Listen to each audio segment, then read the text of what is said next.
Yang terhormat Ketua Mata Garuda LPDP Jawa Tengah 4.0, Bapak Ardi Aprilianto SPDMT. Yang kami hormati narasumber webinar Ruang Diskusi Mata Garuda LPDP Jawa Tengah, Bapak Dr. Kurniawan Yudi Nugroho MPD, dan juga Bapak Holidil Amin SIKOM MIKOM, dan yang kami hormati segenap tamu undangan, seluruh pengurus Mata Garuda LPDP Jawa Tengah 4.0, serta seluruh panitia seminar webinar Ruang Diskusi Mata Garuda LPDP Jawa Tengah 4.0, serta seluruh peserta webinar Ruang Diskusi. Puji dan syukur senantiasa kita panjatkan kehadirat Allah Subhanahu wa Ta'ala, karena atas limpahan rahmatnya kita dapat menghadiri acara webinar Ruang Diskusi Mata Garuda LPDP Jawa Tengah 4.0 dengan tema Publish or Perish, kiat menulis dan menerbitkan artikel di jurnal bereputasi. Selawat terangkap salam kita haturkan kepada Baginda Agung beliau Nabi Muhammad Sallallahu Alaihi Wasallam yang selalu kita harapkan syafaatnya di yaumul akhir nanti. Hadirin yang terhormat, mengawali acara kita pada hari ini, marilah kita membaca basmalah bersama-sama. Bismillahirrahmanirrahim. Acara akan dimulai dan selanjutnya akan menyanyikan lagu Indonesia Raya dan juga Mars LPDP. Kepada hadirin dimohon sama-sama menyanyikan lagu Indonesia Raya. Kepada tim operator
Kepakan sayap sang Garuda yang berlandaskan kepada Pancasila. Integritas mengabdi, profesional melayani, bersama LPDP membangun negeri. Langkahkan kaki dengan pasti tanpa ragu, harumkan nama tanah air Indonesia. Merah semangatmu, putih hatimu, pemimpin yang dinanti bumi pertiwi. Hai bumi, dengarkan cerita kami, satria cendekia siap berkarya. Beragam peran, satu tujuan, bersinergi membangun Indonesia. Berkeadilan, berdemokrasi, menjadi bangsa yang terus berinovasi, melahirkan pemimpin masa depan, raih Indonesia gemilang. Majulah, semangatlah jaya.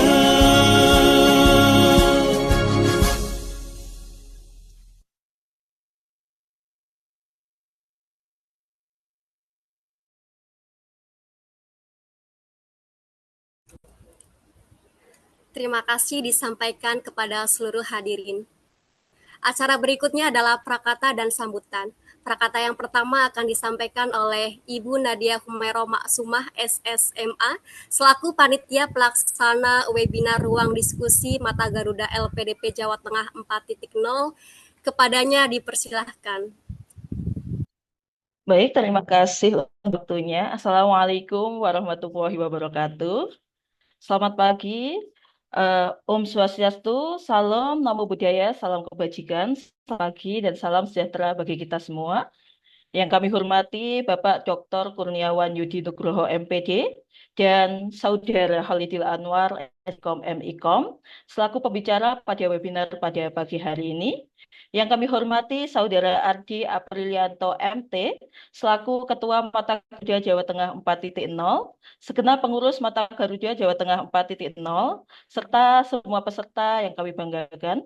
Puji syukur kehadirat Allah SWT sehingga kita dapat berkumpul bersama dalam ruang diskusi ini tanpa ada halangan suatu apapun.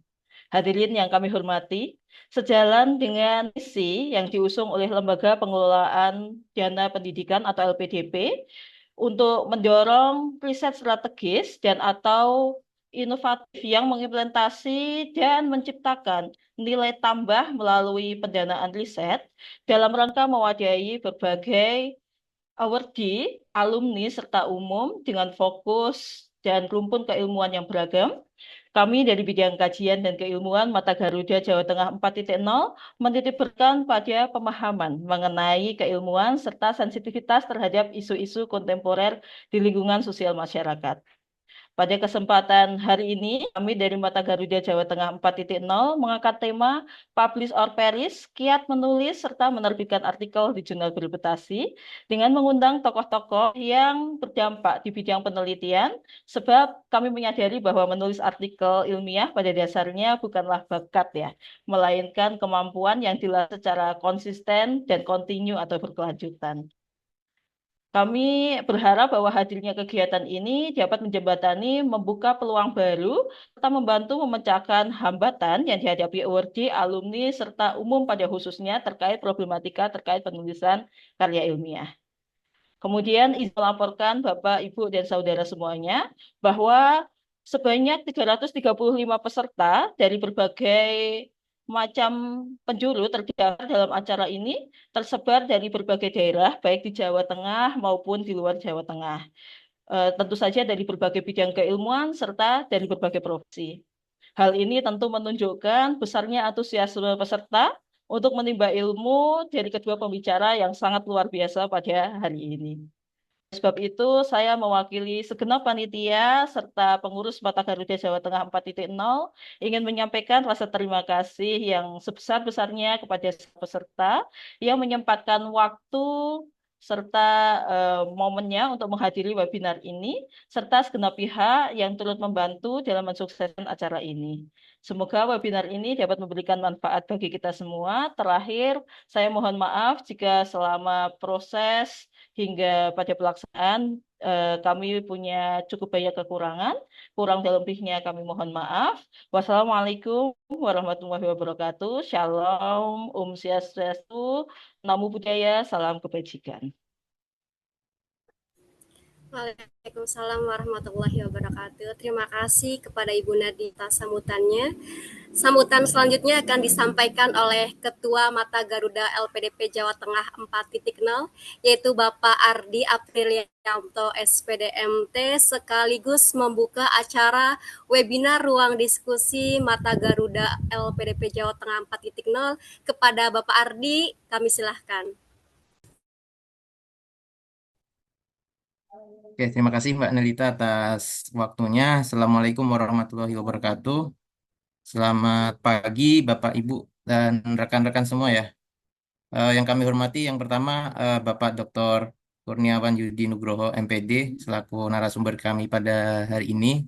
Yang kami hormati juga Mas Kolidil Amin, SIKOM, MIKOM, yang juga pada kesempatan kali ini eh, sebagai narasumber kami juga. Yang kami hormati Mas Andriono selaku moderator pada hari ini, rekan-rekan pengurus Mata Garuda Jawa Tengah 4.0 dan juga Bapak Ibu seluruh peserta yang berbahagia pada hari ini. Eh, Puji syukur kehadirat Allah Subhanahu wa Ta'ala, kita bisa berkumpul ya pada kesempatan kali ini dalam agenda yang luar biasa. Kita tentu ingin sesuatu yang lebih baik ya ke depannya dengan melalui riset, penelitian dan juga publikasi, di mana hal ini juga sangat bermanfaat tentunya ya, baik itu untuk secara langsung secara individu, untuk instansi maupun untuk kemajuan bangsa dan negara berkaitan dengan ilmu pengetahuan dan juga sektor-sektor yang lainnya. Kami lihat eh, antusiasmenya yang disampaikan oleh Mbak Nadia memang besar ya. Dari berbagai penjuru kita lihat tadi ada dari Pontianak, Kalimantan Tengah, Bali, Medan, bahkan sampai Halmahera, Makassar juga ada, Bengkulu, Manado, Bone di Sulawesi, dan juga di Kalimantan Utara di Universitas Borneo Tarakan juga ada ya. Hal ini juga sangat, ya ada Bukit Tinggi juga Bapak ya. Sangat luas jangkauan yang minat dari Bapak Ibu semua. Semoga harapannya juga agenda seperti ini bisa bermanfaat dan juga bisa berlanjut ya untuk ke depannya, dan juga nanti bisa semakin memberikan manfaat untuk Bapak Ibu semua.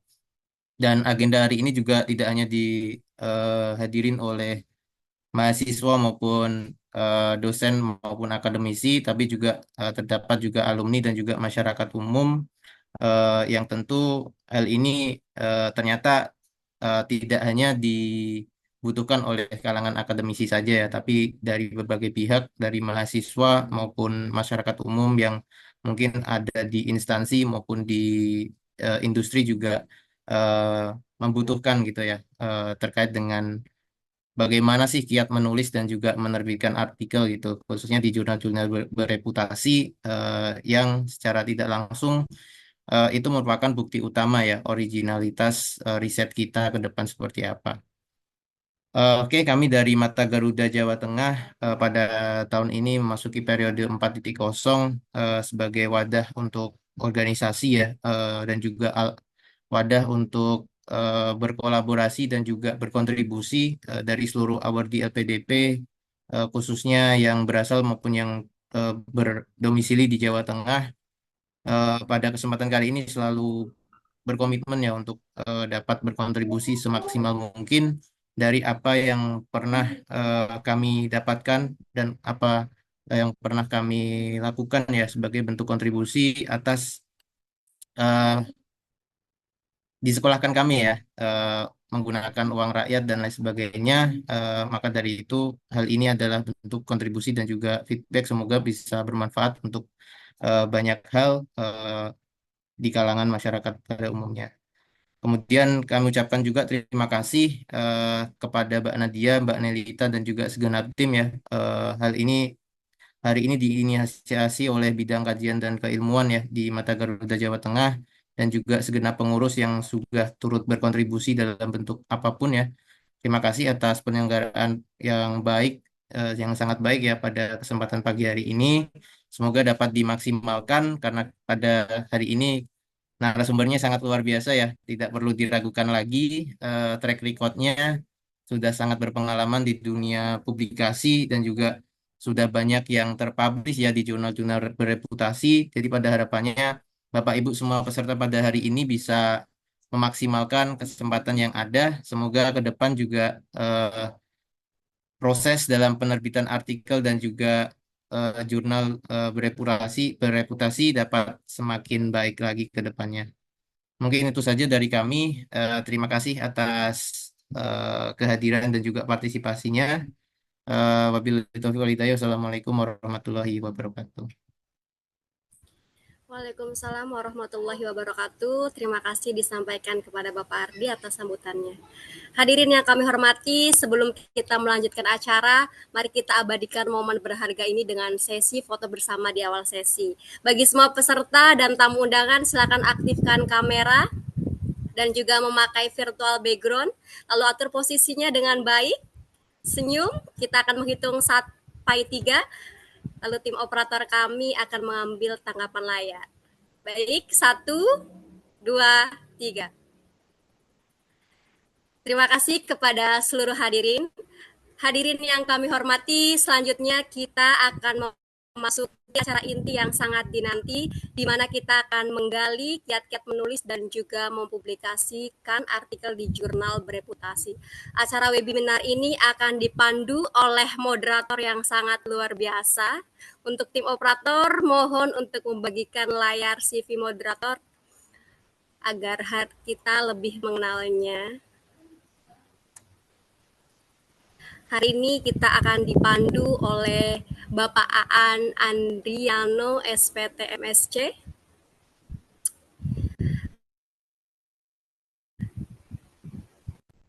Baik, saya sangat senang sekali bisa memperkenalkan moderator kita pada hari ini, Bapak Aan Andriano, SPT MSc.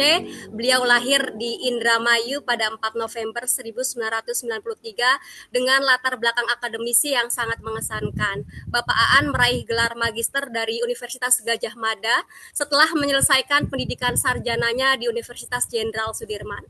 Saat ini beliau menjabat sebagai dosen di Sekolah Vokasi Universitas 11 Maret Surakarta. Sebelum terjun ke dunia pendidikan, Bapak Aan ini juga memiliki pengalaman sebagai riset dan juga pengembangan pemasaran, di mana beliau menganalisis tren pasar dan strategi pemasaran.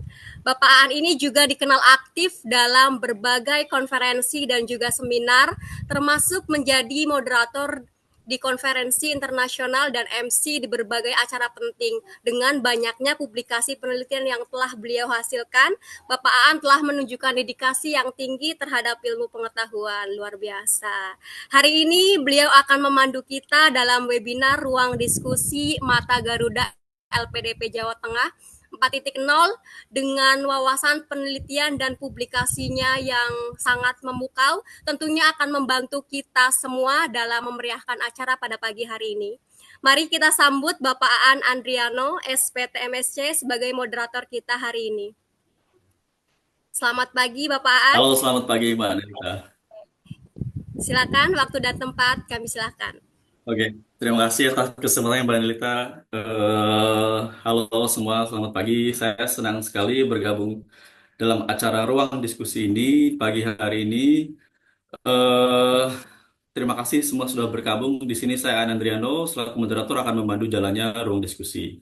Oke, sebelum saya mulai ruang diskusi ini, di sini temanya ada publish or perish. Barangkali di sini ada tahu maksudnya publish or perish nggak teman-teman di sini? Ada yang tahu nggak kira-kira? Kenapa acara ruang diskusi ini kita namakan publish or perish? Ada yang tahu nggak kira-kira? Oke, jadi ini publish or perish itu sebenarnya adalah sebuah ungkapan dalam dunia akademik yang menggambarkan tekanan bagi akademisi untuk secara rutin menerbitkan hasil penelitian. Jadi ini menekankan bahwa publikasi penting untuk membangun reputasi, terus untuk mendapatkan dana, kita mengajukan proposal, atau mungkin maju dalam karir akademisi, kalau sebagai seorang dosen dari tenaga pengajar, kemudian naik ke asisten ahli, kemudian ke lektor, doktor kepala, sampai akhirnya ke guru besar atau profesor. Nah, jika akademisi ini tidak cukup aktif ya menerbitkan jurnal, maka mereka berisiko kehilangan peluang karir dan pengakuan profesional. Atau mungkin sekarang trennya yang S2 atau S3 harus menerbitkan jurnal Scopus gitu ya, bahkan lebih dari satu, tidak dapat menerbitkan beberapa jurnal dalam masa studi, bisa mundur seperti itu kan, mungkin prasyarat lulus harus menerbitkan jurnal bahkan Scopus seperti itu. Nah, makanya ruang diskusi ini hadir untuk teman-teman semua untuk membantu atau menambah wawasan mengenai publikasi yang secara khusus akan membahas tentang strategi menulis dan menghasilkan artikel ilmiah yang berkualitas yang akan disampaikan oleh Bapak Dr. Kurniawan Yudi Nugroho MPD, kemudian dilanjutkan dengan topik tips dan trik memilih dan menembus jurnal bereputasi yang akan disampaikan oleh Bapak Khalidil Amin Eskom MIKO. Oke, baik, kita langsung saja ke pembicara pertama yaitu Bapak Dr. Kurniawan Yudi Nugroho MPD. Sebelumnya saya bacakan dulu CV-nya.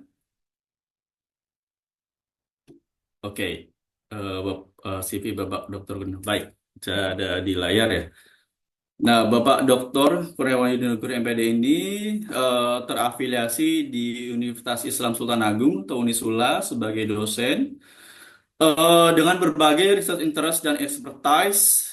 Beberapanya adalah language curriculum and materials development, kemudian ada methodology and language pedagogy, methodology in qualitative research, sampai educational policy. Bapak Kurniawan ini menempuh pendidikan S1 sampai S3-nya di Universitas Negeri Semarang di pendidikan bahasa Inggris dari S1 hingga S3. Kemudian pengalaman bekerjanya juga banyak, dimulai dari Universitas Sultan Agung dari 2014 sampai sekarang sudah 10 tahun. Kemudian pernah jadi acting dean juga, acting dekan di fakultas ini Faculty of Language and Communication Science Universitas Islam Sultan Agung.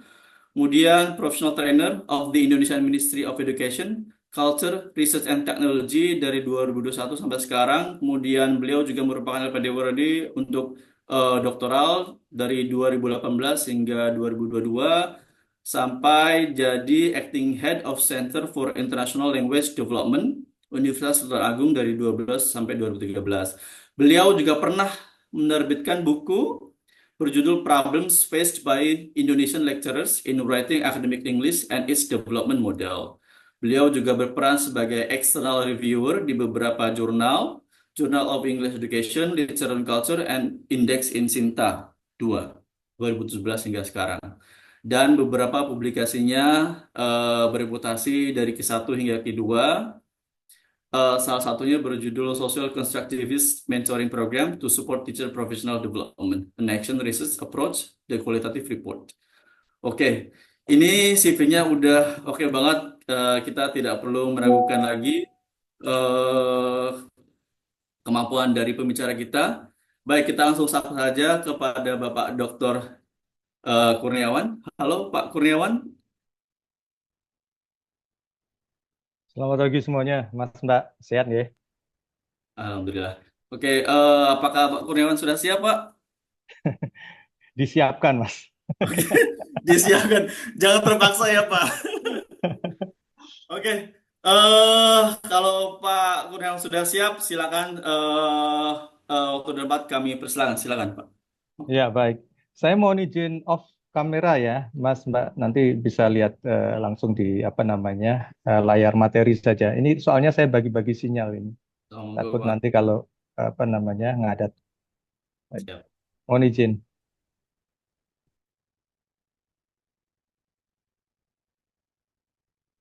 Ya, suara saya bisa didengar, Mas Mbak semuanya? Bisa, Pak. Bisa. Ya, insya Allah. Alhamdulillah. Bisa, Oke. Bapak. Assalamualaikum warahmatullahi wabarakatuh. Segala puji bagi Waalaikumsalam Allah Subhanahu wa taala, salawat serta salam kita terus saturkan kepada junjungan kita Nabi Agung Muhammad sallallahu alaihi wasallam. Mudah-mudahan kita selalu diberikan rahmat, diberikan keberkahan dalam segala hal. Pertama ya dan paling utama juga saya ucapkan terima kasih kepada Pak Ketua, Mas Ketua, Mas Ardi selaku Ketua Mata Garuda Jawa Tengah, dan juga Poros Sri Kandi ini tadi ada Mbak Nadia dan Mbak Nelita, dan juga tidak lupa tim ya yang sudah merancang apa namanya ya kegiatan yang berkelanjutan ya selama ini dengan sangat bagus, sangat oke ya, sehingga insya Allah nanti akan banyak manfaat bagi kita semuanya. Dan juga untuk ke pembicara kedua, Mas Kolidi Amin, salam kenal Mas ya, salam hormat. Apa namanya, mari kita bareng-bareng berbagi dengan segala keterbatasan yang saya miliki. Gitu, nggih. Ya, dan juga tidak lupa saya juga menyapa ya saudara kita Mas Aan yang saat ini ditugaskan sebagai moderator ya, menemani kami dalam acara seminar webinar pada pagi hari ini. Dan juga para senior yang hadir ini ya dari berbagai macam universitas ya. Kemudian teman-teman saya kuliah ini sepertinya juga ada ini hadir ini. Kemudian dan juga teman-teman semuanya yang saya mungkin belum kenal ya, makanya pada kesempatan ini saya juga ingin berkenalan, salam kenal. Nah, teman-teman, langsung saja kita masuk ke apa namanya ke topik inti ya. Nah, di sini saya diberikan tugas untuk apa namanya berbagi pengalaman, pengetahuan terkait dengan academic writing. Nah, judulnya apa? Itu aja agak menggetarkan ya, publish atau perish ya. Kalau nggak publish ya you lenyap gitu kan. Gitu ya. Sebagai seorang akademisi itu ya memang harus publish. Nah, sebetulnya ketika kita bicara hal yang sifatnya akademik ya, itu tidak termasuk apa namanya writing saja, tapi semuanya selama kita berada dalam konteks kampus ya, dunia apa namanya kampus ya khususnya ya. Nah, kita juga harus menulis, kemudian berbicara dan bertindak secara akademis. Nah, yang paling penting teman-teman sebelum teman-teman itu mulai apa namanya menulis academic writing. Kalau saya secara pribadi ya dari pengalaman itu paham dulu apa sih yang dimaksud dengan academic. Apa sih yang dimaksud dengan writing? Nah, itu dulu. Kenapa kalau kita nggak ngerti definisi dari writing, nggak ngerti definisi dari academic, nanti ketika kita menulis, nanti orientasinya kemana-mana itu. Gitu ya. Karena semua orang saya yakin bisa menulis. Gitu ya. Tapi permasalahannya adalah apakah tulisan mereka itu bisa tergolong dalam tulisan yang akademik. Nah, itu yang jadi masalah itu di sana. Nah, sehingga ya frasa ini ya academic writing itu perlu kita kenali secara mendalam. Nah, pada kesempatan ini saya coba untuk mengurai ya academic writing dari perspektif saya sebagai seorang apa namanya yang berlatar belakang bahasa ya, yang pernah menulis dan juga masih dipercaya untuk menjadi editor ya di beberapa jurnal ilmiah. Ya. Nah, teman-teman, kita coba ulas dulu terkait dengan writing. Ya, apa sih writing itu? Writing adalah proses untuk membawa informasi yang nantinya bisa diterima dengan baik oleh si pembaca. Ya, kalau ngomong ya berarti oleh si pendengar. Itu nggih. Nah, sementara academic itu hal-hal yang bersifat formal, gitu ya. Bersifat evidence based, kemudian bersifat sistematik dan lain-lain. Jadi intinya apa? Ketika kita menulis, tujuannya adalah untuk membawa, menyampaikan informasi ke orang lain, maka informasi yang kita bawa itu harus disampaikan dengan gaya bahasa formal, ya. Dan tidak boleh argumen yang kita sampaikan itu berdasarkan katanya, gitu ya, atau subjektivitas yang tinggi, ya. Intinya seperti itu. Oke, sejauh ini bisa diikuti, nggih? Oke, anggukkan kepala juga bisa. Bisa, bisa, Mbak. Ya. Oke, Hmm. baik. Nah, ini oke. Nah, ini teman-temannya. Jadi definisi dari academic writing itu adalah formal, objektif, evidence-based, tulisan yang formal, objektif dan berdasarkan bukti, ya, yang membawa informasi atau argumen yang sifatnya scientific atau ilmiah, gitu ya. Nah, kata ilmiah itu juga teman-teman harus pahami itu ya. Jadi biar nanti ketika menulis ya, ketika berargumen ya, menyampaikan bukti itu juga bisa dipertanggungjawabkan. Nah, itu kita mulai dari sini aja dulu ya. Ini hal sepele yang banyak saya sering lupakan ya. Sehingga apa? Ketika menulis tidak bisa fokus. Ya, nanti dalam tulisan kita menggunakan gaya bahasa yang sifatnya formal. Nah, kalau saya sebagai editor ya, karena banyak tulisan yang masuk itu ya sudah saya tolak itu. Saya tolak gitu ya. Karena ketika melakukan proses seleksi itu ya, memang saya selalu menggunakan standar yang tinggi. Jadi yang masuk ke saya kalau memang tidak sesuai dengan GFE-nya atau guidance for author-nya sudah saya tendang duluan itu ya. Sudah saya tendang duluan. Ya, daripada saya repot-repot ya, nanti kalau tidak sesuai dengan standar saya juga nanti yang kena. Nah, gitu teman-teman ya. Jadi memang sebagai editor yang baik ya, kita memang harus kejam tapi bukan kejam ya, tegas tapi konstruktif membangun. Nah, itu teman-teman ya. Jadi definisinya adalah academic writing is a formal, objective, evidence-based form of writing that conveys information or argument scientifically. Nah, tujuan dari menulis academic writing adalah first and foremost adalah to communicate ideas, menyampaikan apa sih yang kita temukan, apa sih yang ada di isi kepala kita, apa sih yang sudah diriset oleh peneliti terdahulu, ya, kepada academic community atau komunitas akademik, ya, khususnya seperti itu.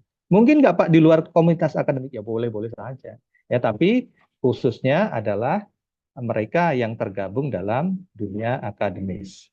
Ya. Berikutnya, nah, pentingnya menulis academic writing, ya, kalau untuk academic publication itu satu di antara sekian banyak importance-nya ya, fungsinya, pentingnya, ya. Jadi academic writing itu juga bisa kita gunakan untuk menyelesaikan tugas dalam konteks studi biasanya atau dalam konteks laporan penelitian gitu ya. Nah, ini juga untuk tesis juga itu ya, kalau teman-teman menyusun tesis, ya, menyusun disertasi, menyusun skripsi, nah itu harusnya bahasa yang digunakan adalah bahasa yang akademik, ya, bahasa yang akademik seperti itu ya. Apalagi kalau kita bicara masalah publikasi, ya, ya jelas harus akademik. Kalau enggak ya kita nggak akan bisa lolos atau diterima publish itu tadi ya. Ya, berusaha untuk publish tapi nggak publish yang akhirnya ya perish juga gitu ya. Jadi itu perlu kita pertimbangkan teman-teman ya. Jadi langsung menulis itu penting, tapi mengetahui dasar-dasarnya itu juga lebih penting. Nah, ini teman-teman ya, yang membedakan antara academic writing dan non-academic writing ya. Yang pertama, academic writing itu pasti formal. Ya, objektif. Objektif itu data disampaikan apa adanya, tidak boleh ada penambahan, tidak boleh ada pengurangan, ya.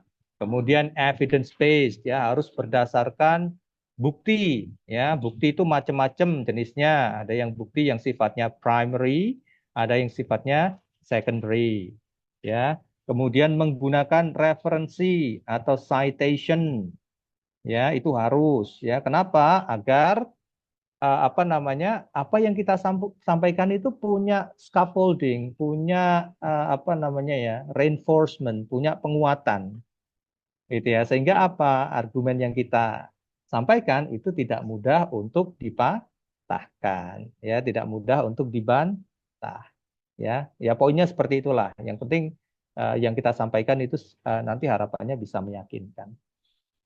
Nah, kemudian academic writing itu juga harus memiliki clear structure. Nah, itu tadi, academic writing harus systematic. Systematic itu ya urut. Urut itu ya disampaikan secara kronologis. berurutan dari 1 ke 2, 2 ke 3, 3 ke 4 dan seterusnya. Oleh karenanya, ya, academic writing sekurang-kurangnya harus punya introduction, body, and conclusion. Bagaimana Pak dengan abstrak dan judul? Ya, itu apa namanya wajib, tapi nanti diselesaikan setelah 3 aspek ini selesai gitu ya.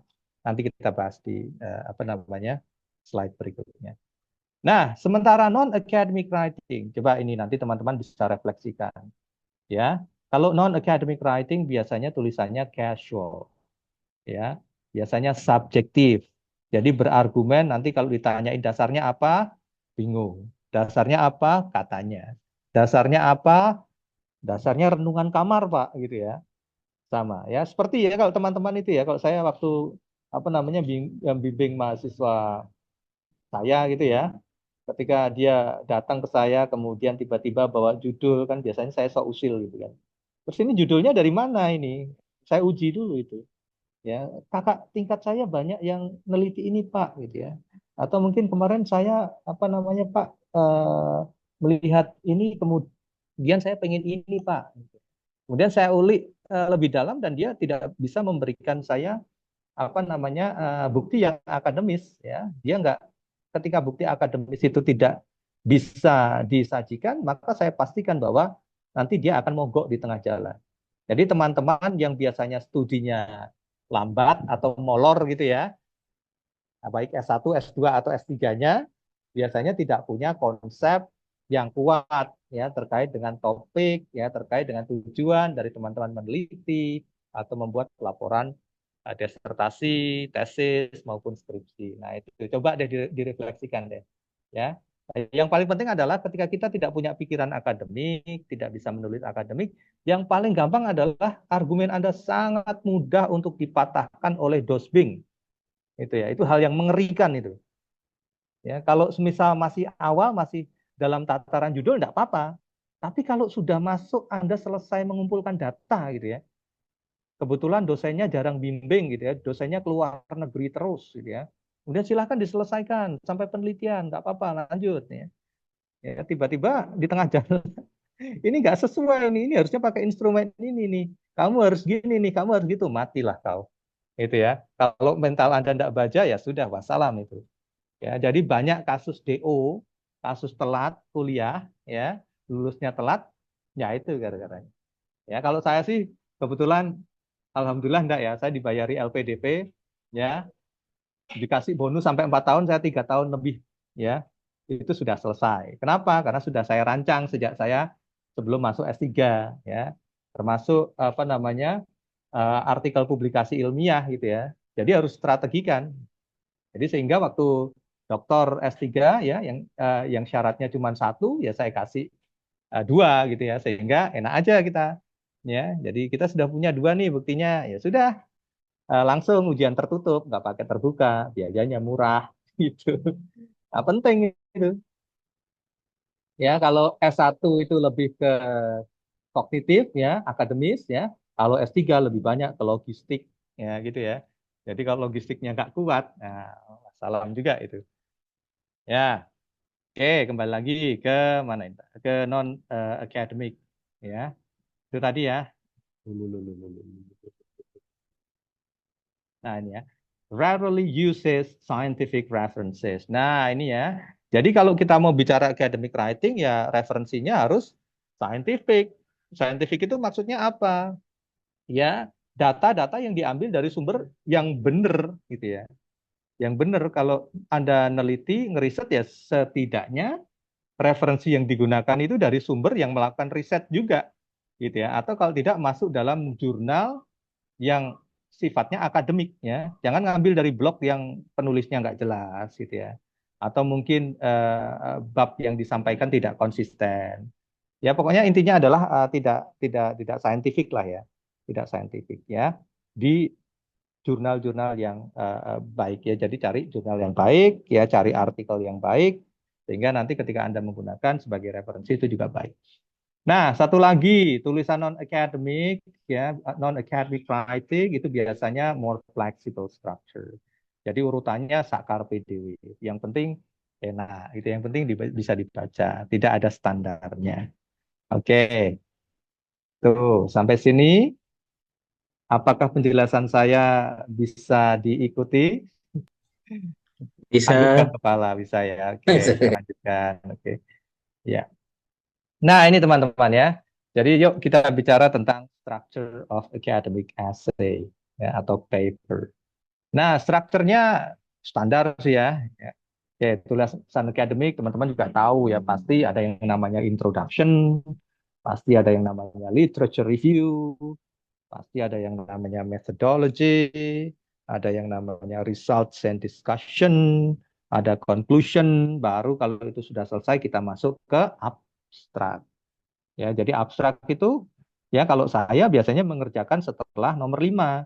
Tapi ada juga abstrak yang diselesaikan di depan. Boleh, boleh nggak Pak? Boleh. Tergantung gampang Anda untuk menulis mulai dari mana gitu ya. Baru nanti yang terakhir adalah judul. Itu kalau saya ya. Kenapa? Karena judul itu harus bisa mewadai, ya harus bisa merangkum esensi dari apa yang kita tulis dalam artikel ilmiah kita. Ya, kalau biasanya judul kalau dibuat di depan itu nanti harus disesuaikan lagi dengan isi. Gitu ya. Nah, coba kita kupas satu persatu teman-teman ya, Mas Mbak.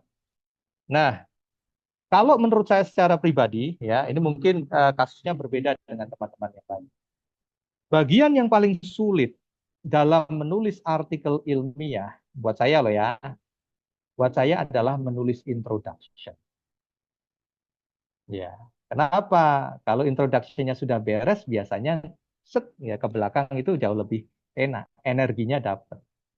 Ya, tapi nggak tahu mungkin kalau bagi teman-teman yang lain tidak ya.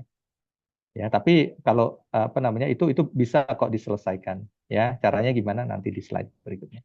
Ya, jadi introduction itu menurut saya bagian yang paling kompleks, paling susah menurut saya. Kenapa? Di bagian introduction itu ya ada dua versi. Yang pertama introduction yang hanya memuat background dan states the research problem. Jadi yang kita angkat adalah background itu masalah yang kontekstual. Gitu ya. Masalah kontekstual itu yang gimana Pak? Misal nih Mas Ardi ya MT gitu ya teknik ya. Mas Ardi mau neliti terkait dengan beton gitu ya, konkret. Apa namanya reinforced concrete ya, konkret yang diperkuat katakanlah seperti itu. Nah, tapi dalam menyampaikan itu, Mas Ardi membuka dengan uh, informasi yang luar biasa luas. Gitu ya. Contoh katakanlah, mulai dengan teknik sipil adalah bla bla bla bla bla. Nah, itu problem itu di sana. Jadi ketika kita membawa sesuatu yang terlalu luas, itu nanti yang pertama adalah kita susah untuk menyempitkan. Ya, yang kedua itu nggak menarik bagi editor. Ya, sebelum ke reader ya.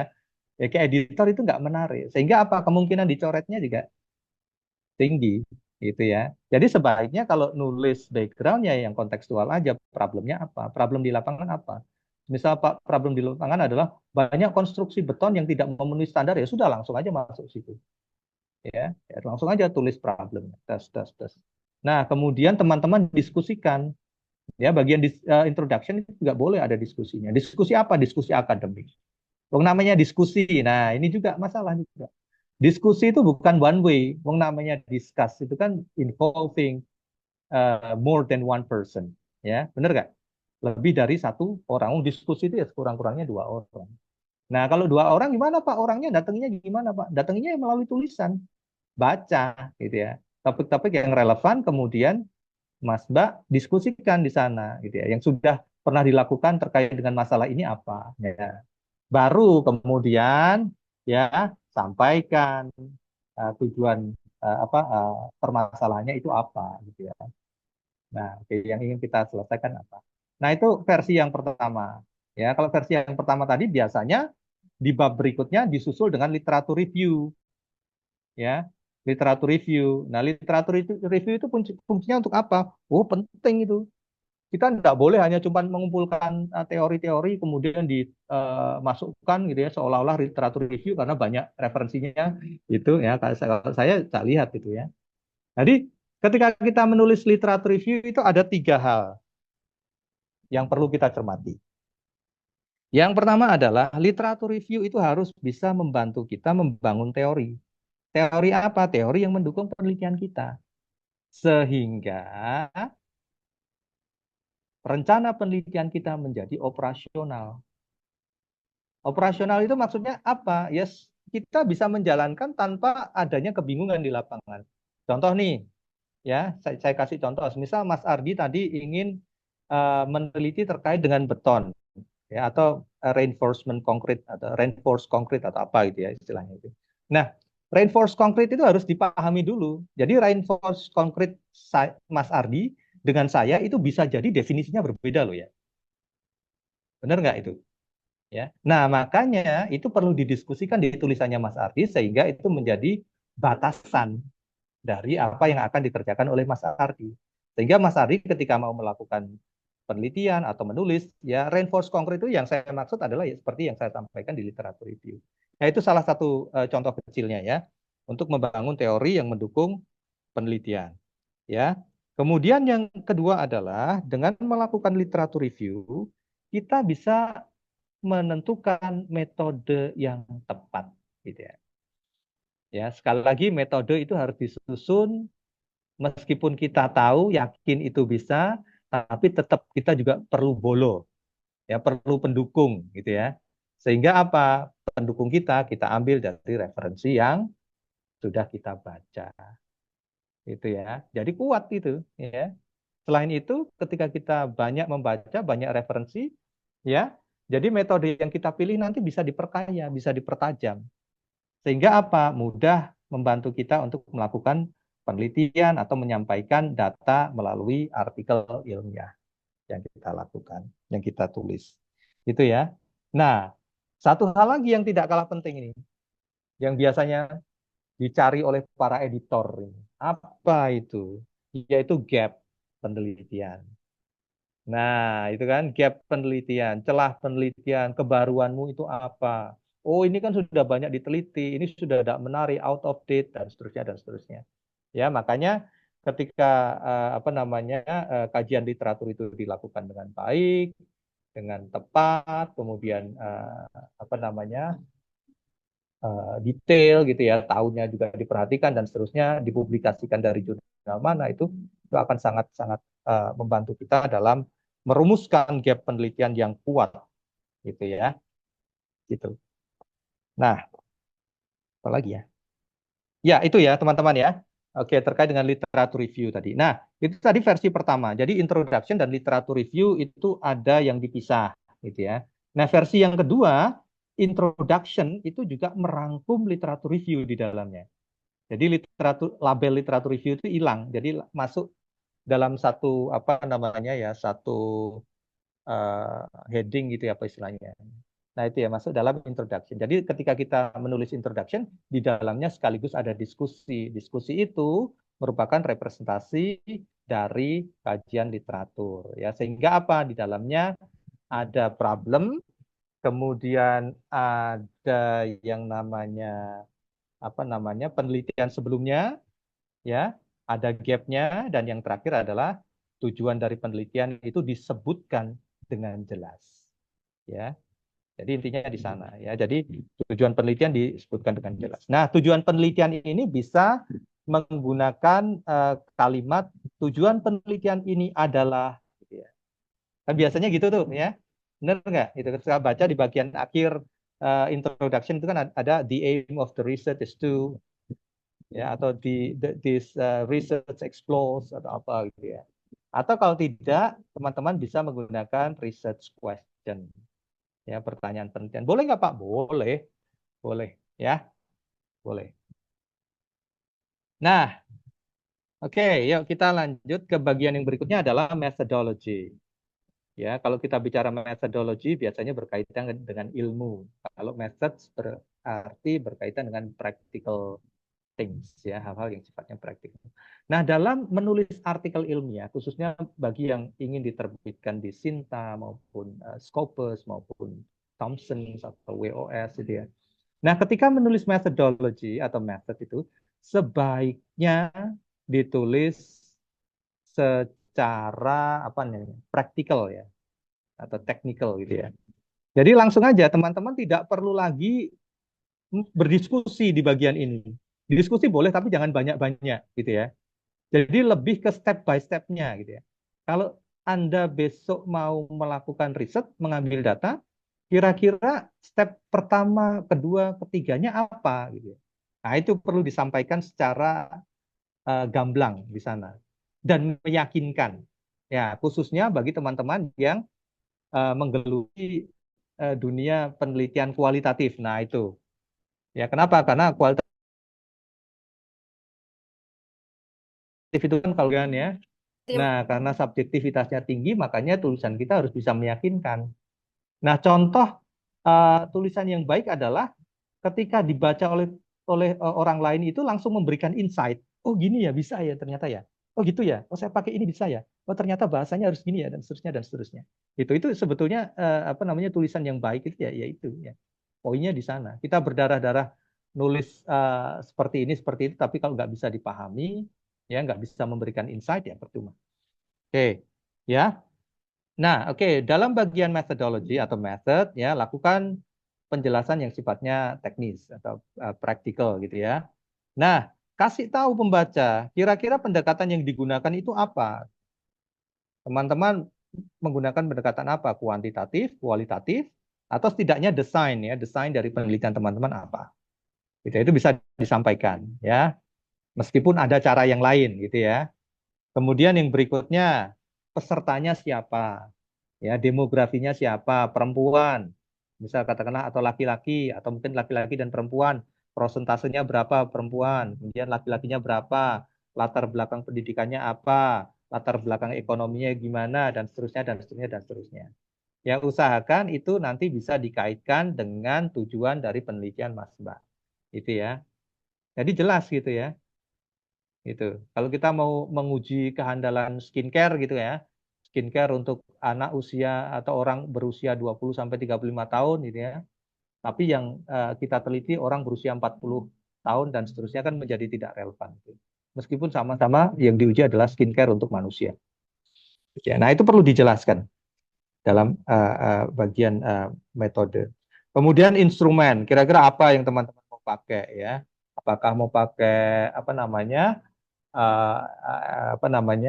tes gitu ya, atau mungkin pakai survei, atau mungkin pakai observasi, atau apapun lah itu, ya nanti bisa dijelaskan.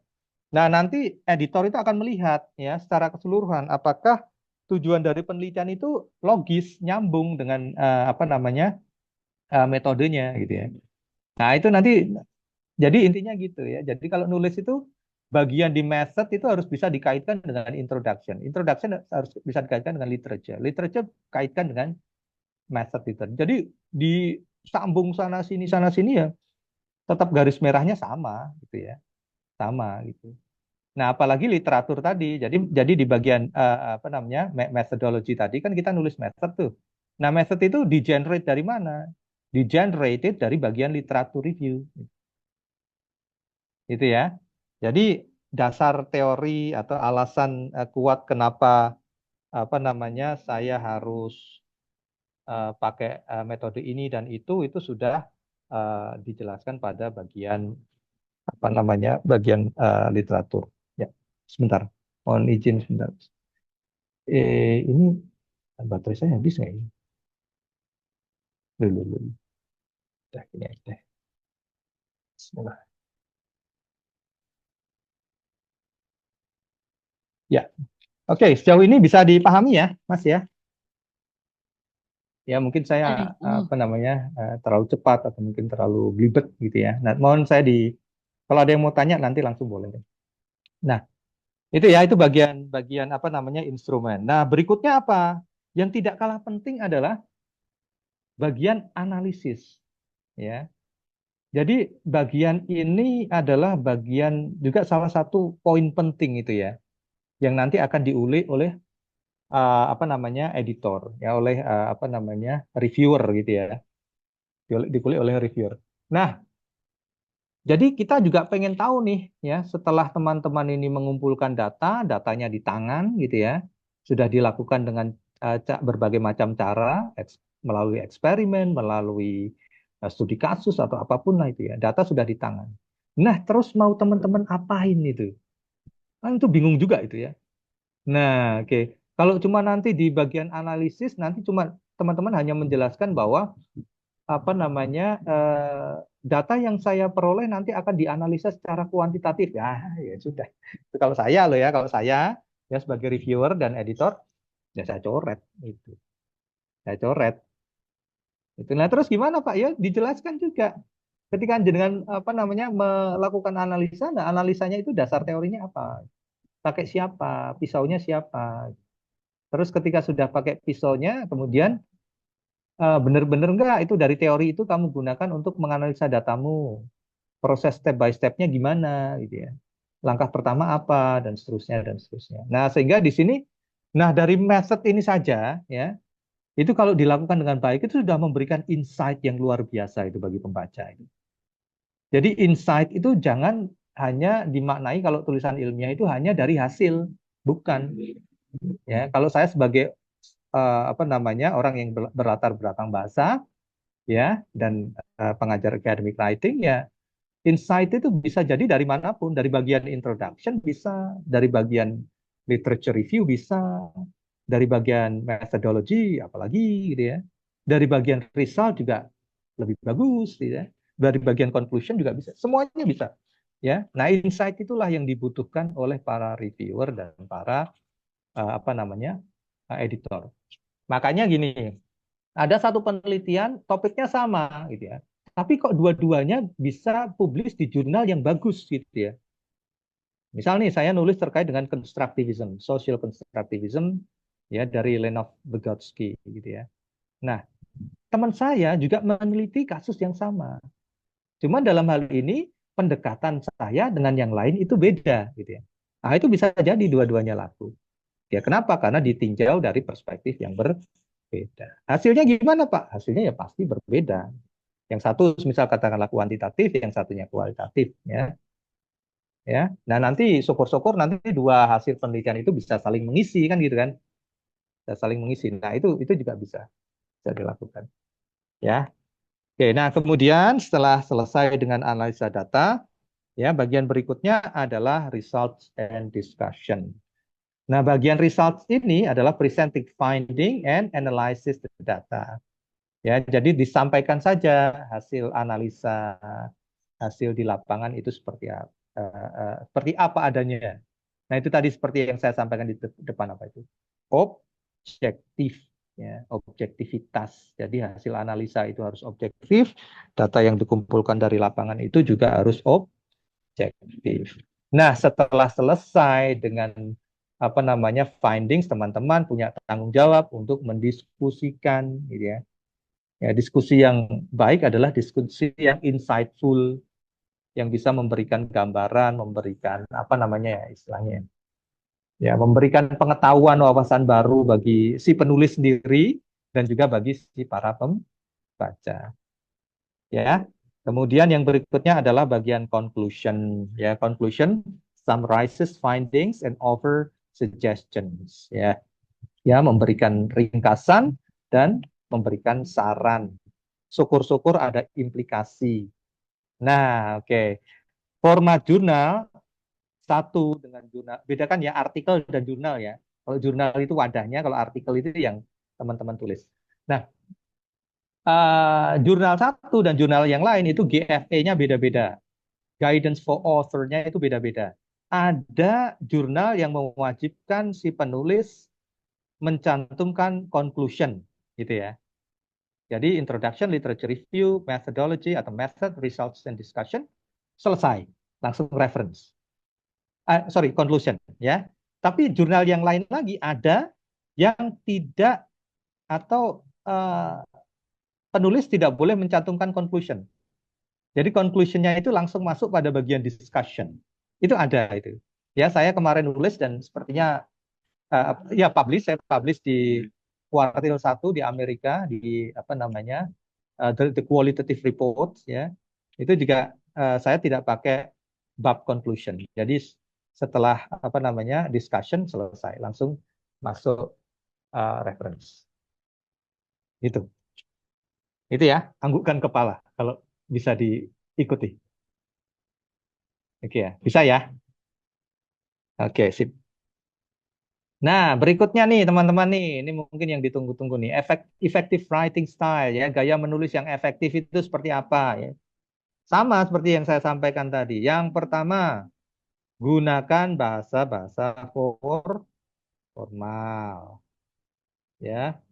Maksudnya gimana Pak? Ya bahasa-bahasa yang standar yang biasanya digunakan di dunia akademik ya. Avoid slang word ya. Jangankan slang word. Ketika teman-teman menggunakan gini, apa namanya? Oke. Nah, ini ya. Nah, ini kalau dalam academic writing ini sudah bukan tulisan yang formal ini. Don't atau want to menjadi wanna. Nah, ini bukan tulisan yang formal. Harusnya gimana Pak? Ya tulis saja biasa. Do not. Ya. Anda tidak bisa menggunakan can. Ya. Harusnya apa? Cannot. Nah, ini ya. Jadi kayak gini ini sebetulnya sepele kayak gini ya penting ini juga ini. Ya. Karena setahu saya ya meskipun ada ya di beberapa jurnal yang masih mengizinkan seperti ini, tapi setahu saya dalam academic writing bahasa Inggris apalagi ya bentuk-bentuk seperti ini masuk dalam bentuk-bentuk yang kurang formal ya. Jadi ketika menulis artikel ilmiah ya untuk Sinta, untuk Scopus, ya untuk WOS ya sebaiknya saran saya adalah dihindari ya. Kemudian yang berikutnya harus objektif ya, objektif apa namanya dalam menyampaikan data. Focus on facts and avoid personal opinion. Nah, ini personal opinion ini. Ini ya. Ini ya, ini tolong betul-betul dihindari. Pak, bisa nggak Pak personal opinion saya kemudian menjadi apa namanya eh, tidak personal Pak, menjadi akademis Pak. Ya bisa saja. What you need to do is to support ya, to support your argument with some scientific references ya. Jadi silahkan didukung dengan referensi yang saintifik. Nah, cari bolo, cari teman gitu ya. Jadi Anda nyampaikan apa, cari referensinya, cari yang ilmiah, yang akademis, gunakan untuk mendukung. Ya, oke itu bagian objektif. Nah, kemudian ya, nah ini cohesion and coherence. Nah, ini juga tolong teman-teman perhatikan. Apa sih yang dimaksud dengan cohesion? Cohesion itu adalah hubungan antara kata dengan kata, frasa dengan frasa, kalimat dengan kalimat, paragraf dengan paragraf, dan seterusnya dan seterusnya. Sehingga flow tulisan dari awal sampai akhir itu dibaca enak, runut, mantep, gitu ya. Itu yang disebut dengan cohesion. Nah, bagaimana Pak dengan coherence? Coherence ya berarti tulisan yang teman-teman apa namanya tuliskan tadi, ya, yang teman-teman tuliskan tadi itu harus ada kaitannya dengan konteks dunia nyata gitu ya. Konteks dunia nyata gitu. Ya. Halo? Sejauh ini bisa diikuti? Mas Mbak? Bisa, Pak. Bisa, Pak, bisa. Bisa ya. Oke ya. Nah, itu ya. Jadi cohesion and coherence itu ya. Jadi kita asik-asik nulis ternyata kita lupa untuk mengaitkan dengan apa namanya konteks yang kita teliti saat itu. Nah, atau mungkin cohesionnya biasanya kalau coherence tidak terlalu bermasalah ya. Yang bermasalah adalah cohesionnya. Ya, menghubungkan antara kalimat satu dengan kalimat yang lain, paragraf satu dengan paragraf lain, dan seterusnya, dan seterusnya. Ya. Ini saya masih punya waktu berapa menit, Mbak Nelita? Mas Aan? Maaf, maaf.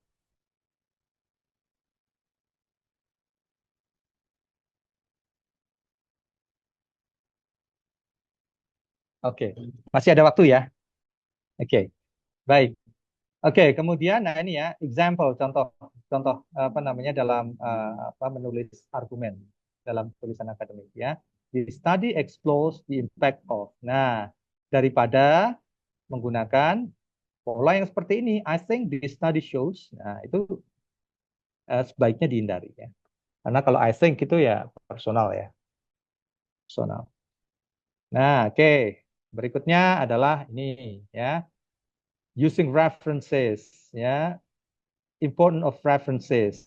Support arguments and avoid plagiarism. Nah, ini ya, mendukung argumen yang kita tulis dan menghindari yang namanya plagiasi. Ya. Kemudian gimana referensi itu disusun, Pak? Ya, dengan menggunakan citasi. Nah, citasinya teman-teman bisa menggunakan APA, MLA, Chicago, atau apapun lah itu. Ya, taunya dari mana, Pak? Taunya dari GFE. Apa itu, Pak? GFE, Pak? Ups. GFE adalah Guidance for Author. Ya, Guidance for Author. Jadi petunjuk bagi penulis. Ya. Kemudian yang teman-teman gunakan dalam apa namanya citasi yang digunakan dalam body text itu tadi harus diletakkan pada bagian referensi. Ya, jadi yang muncul pada body text harus muncul pada bagian referensi. Ya, itu penting itu ya. Nah, caranya gimana biar biar nggak kelewat, Pak, ya. Kalau mau pakai mesin ya gunakan EndNotes gitu ya. Gunakan Mendeley ya. Gunakan yang lain apa itu Jotero apa itu ya. Saya lupa itu. Nah, itu silahkan gunakan. Tapi yang paling populer ya Mendeley itu. Teman-teman pasti tahu itu. Nah, ini ya, the writing process in academic writing. Yang pertama, itu ya, yang perlu teman-teman saya lakukan adalah lakukan planning. Ya, pada aspek planning ini, we need to select topik, ya, penelitian yang bisa dikerjakan. Topik penelitian yang bisa dikerjakan adalah topik penelitian yang tidak terlalu luas dan tidak terlalu sempit. Ya, syukur-syukur teman-teman melakukan preliminary research. Preliminary research itu untuk memberikan gambaran teman-teman. Sekaligus menegaskan bahwa topik yang teman-teman pilih itu bisa dilakukan. Betul-betul bisa dilakukan. Ya, nah setelah itu teman-teman silahkan buat outline, oret-oretan, kira-kira apa yang mau dimasukkan, bagaimana cara menyampaikan data dan seterusnya. Ya, setelah itu lanjut ke bagian drafting, ya, tulis saja, write the main ideas without worrying about minor errors. Ya, jadi tulis saja yang ada di kepala teman-teman, ya data teman-teman tulis saja nggak apa-apa. Ya, jangan khawatir kalau salah. Ya, kemudian yang berikutnya revisi, ya. Check the logic of arguments, structure, and flow of writing. Ya, logic of argument, ya, structure, and flow of writing. Yang berikutnya edit, ya, focus on grammar, spelling, and formatting. Ya, grammarnya betul nggak, spellingnya ada yang salah nggak, formatnya sudah sesuai dengan jurnal yang kita tuju. Kemudian yang terakhir adalah reviewing, ask someone to read and provide feedback. Ya, kalau masih di sekolah ya dosping ya, dosping. Kalau apa namanya yang lain ya mungkin teman-teman yang mungkin sudah pernah publis di misal targetnya Scopus ya setidaknya yang mereview adalah orang-orang yang sudah pernah publish di apa namanya di jurnal Scopus ya sebelum nanti disubmit untuk direview oleh para reviewer. Nah, ketika sudah direview dan teman-teman submit ke jurnal dan akhirnya ditolak, nah itu jangan nangis teman-teman ya. Itu memang buat saya itu ditolak jurnal itu rasanya lebih sakit daripada ditolak cewek. Yakin ya. Kenapa? Kenapa? Ya karena kita sudah mati-matian melakukan penelitian ya, kemudian sudah menghabiskan banyak waktu bergadang sampai malam, kemudian kita kirim ya, ditolak itu. Waduh, hancur itu. Betul itu. Saya pertama kali itu ngirim jurnal itu di Tate itu. Teacher and itu Q1 di Elsevier itu apa. Ditolak itu. Tapi hal positifnya adalah ketika kita ditolak itu sebetulnya kita dikasih ganjaran yang luar biasa. Apa? Komen dari reviewer. Itu mesti bermanfaat itu. Nah, what you need to do adalah ikuti saja sarannya. Ya. Oke. Ya, jadi ikuti saja. Wes nggak usah patah hati, semangat aja.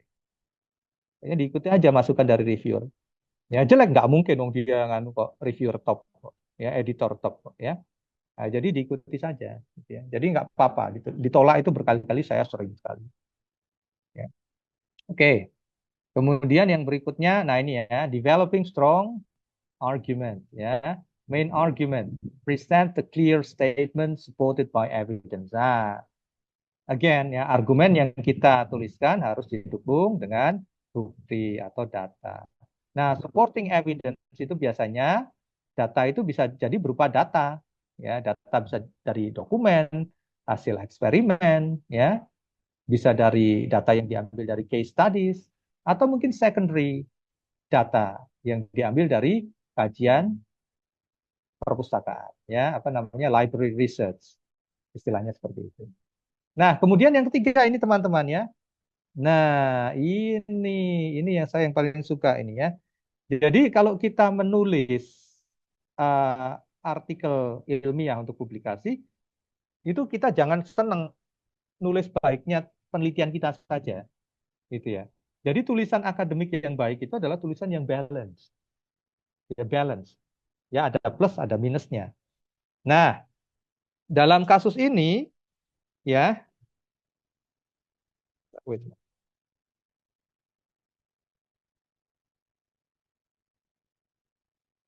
Ya, teman-teman bisa menghadirkan temuan yang berlawanan dengan studi teman-teman. Itu karena banyak kan, misal teman-teman menemukan meneliti ini ya, kemudian hasilnya seperti ini. Di luaran sana, kalau teman-teman mau cari dengan jeli pasti kok ada kok yang opposing ya, yang apa namanya berlawanan dengan mungkin yang teman-teman yakini. Nah itu bisa teman-teman bawa ke tulisan teman-teman. Ya, dimasukkan aja ke dalam tulisan. Nah, sehingga itu menjadi diskusi yang menarik. Cuman ketika sudah dimasukkan, teman-teman berikan evidence, bukti yang nanti bisa mengcounter argumen mereka. Nah, misal teman-teman nih apa namanya nguji apa berhasil, tapi di sisi lain tidak berhasil, gitu. Ya, dimasukkan aja. Ya, jadi ketidakberhasilan mereka itu karena apa? Teman-teman bisa jelaskan, kasih data, kasih bukti. Nah, itu sehingga nanti akan menjadi insight, itu, menjadi wawasan baru, ya, menjadi temuan baru, ya, yang nanti bisa mencerahkan pembaca yang lain. Ya, oke. Nah, yang berikutnya, ethics in academic writing. Plagiarism itu sesuatu yang harus dihindari. Using someone else's work without attribution of is a serious violation. How to avoid? Nah, caranya menghindari gimana? Yang pertama, always cite sources correctly. Yang paling mudah biasanya sering dilakukan adalah paraphrase with a good understanding of the original material. Ya, lakukan parafrase. Ya, kalau parafrase yang lumrah ya, yang wajar. Jangan satu artikel diparafrase semua juga. Nggak benar juga itu. Ya.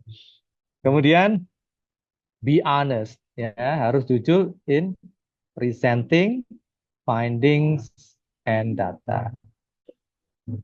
Oke, sampai sini masih bisa diikuti ya. Saya, oke, good. Nah, berikutnya adalah tips for effective writing. Lakukan time management, ya. Create a writing schedule, start early. Nggak usah ditunda-tunda. Tulis saja, ya. Kemudian create a rough draft, ya. Do not focus too much on perfection in the initial draft. Ketika menulis, pertama kali menulis ya, pokoknya nulis saja dulu. Yang penting keluar dulu idenya. Yang penting kalimatnya keluar dulu. Salah ya enggak apa-apa gitu ya. Nanti bisa diedit belakangan, bisa diperbaiki belakangan. Ya. Kemudian revise multiple times. Refine your argument and language ya. Direvisi, dibaca berkali-kali. Kalau kebiasaan saya nulis ya, nanti saya pindah ke topik yang lain, tulisan yang lain gitu ya. Nulis lagi tulisan yang lama itu nanti setelah 1-2 hari saya baca lagi. Ketika saya baca mesti ada yang salah. Meskipun itu ketika dibaca orang lain sudah bagus. Tapi ketika kita baca lagi mesti ada yang kurang. Pasti itu. Ya, jadi itu pentingnya ya. Revise multiple times. Baca terus, baca terus, baca terus. Sampai Anda betul-betul yakin gitu ya. Dan yang berikutnya adalah use tools ya, gunakan alat gitu ya. Seperti apa? Anda teman-teman bisa gunakan Grammarly, biasanya suggesting best phrase atau sentences atau diction ya. Jadi pemilihan kata, kalimat, frasa, kemudian ada nggak fragmentation di sana ya, kalimat-kalimat yang janggal dan seterusnya gitu ya. Masalah grammar lah intinya. Kemudian teman-teman bisa gunakan Turnitin untuk checking plagiarism, ya. Bisa gunakan Google Scholars untuk mencari apa namanya referensi, ya.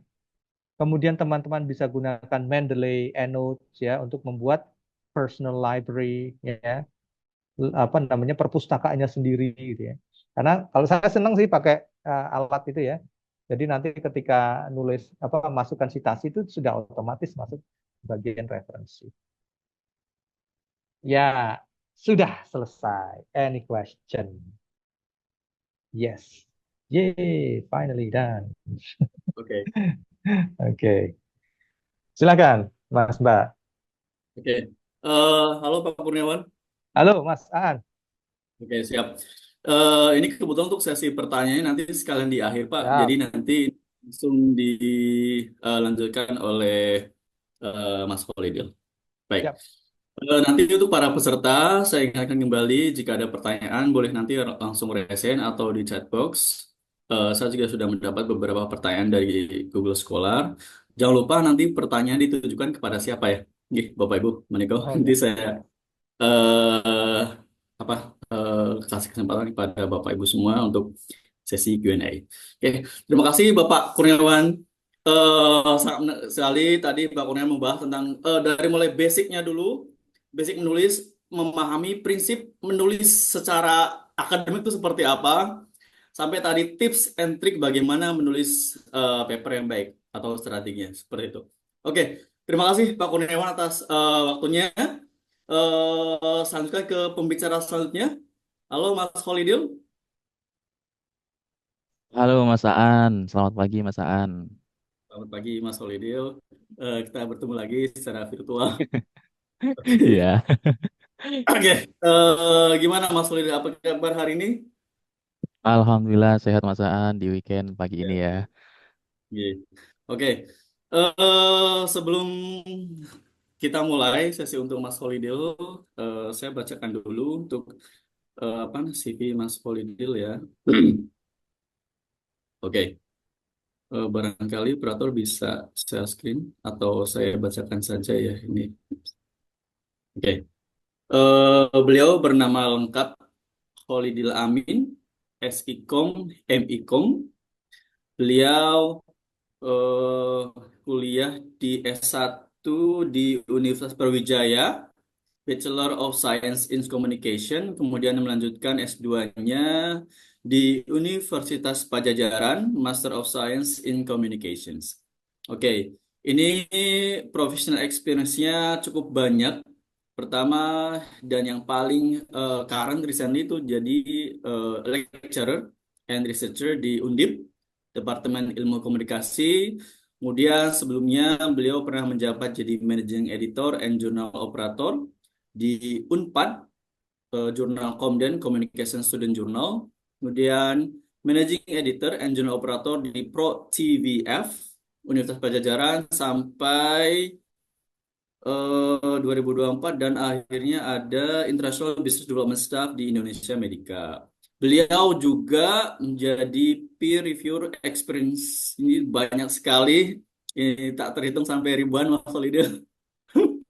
Oke, ini beliau menjabat, oh bukan menjabat ya, pernah banyak sekali menjadi peer reviewer di Sage Open, itu Scopus Index Q2, kemudian Journal of Communication Inquiry, Scopus Index Jurnal di Q1, Helion Q1, sampai di PIRG Q1 juga. Wow, ini luar biasa. Kemudian publication juga banyak sekali. Ini saya bacakan dua saja ya, mesti ini banyak banget. Oke, publication pertama ada di Cognitive Social Sciences. Itu indeks Scopus Q2 berjudul Scoring Big, a Bibliometric Analysis of the Intersection Between Sports and Public Relations. Kemudian di Scopus di Q2 juga berjudul Interconnection Between Religiosity and Sports Communication on Social Media, an Indonesian Muslims Perspective. Oke, ini nanti kalau misalkan minta CV-nya boleh minta langsung ke orangnya karena sangat banyak sekali publikasi. Jadi tidak diragukan lagi untuk kemampuan Mas Solidil dalam jadi pembicara ya pada sesi siang ini. Kemudian juga beliau mendapat beberapa awards dan recognitions. presenter dan speaker juga seperti itu. Wow, luar biasa sekali Mas Holidel. Gimana Mas Holidel, sudah siap Mas? Siap, gaskan Mas An. Oke, siap. Monggo waktu dan tempat pada Mas Holidel, silakan Mas. Oke, terima kasih ya Mas Aan. Eh, sudah sangat baik nih memandu jalannya diskusi pada pagi ini. Padahal Mas Aan ini juga orang yang keren juga ya. Kalau kita lihat profil Scopusnya, nggak main-main. Mas Aan juga aktif gitu di Jurnal Q1 dan Q4. Saya rasa ini resource yang bagus juga buat LPDP dan Mata Garuda nanti gitu bisa discuss juga dengan Mas Aan. Ya, Oke, Mas. mohon izin share screen ya teman-teman. Melanjutkan materi tadi dari Pak Yudi. Saya akan lebih banyak bicara dari editor and reviewer perspektif terkait bagaimana tips dan trik publikasi artikel jurnal ilmiah, khususnya di jurnal yang bereputasi. Oke. Nah, seperti yang kita tahu rekan-rekan sekalian bahwa jurnal itu ada kategorinya gitu ya. Ada jurnal nasional, ada kemudian jurnal internasional. Mungkin nanti kita akan banyak bicara soal bagaimana jurnal internasional.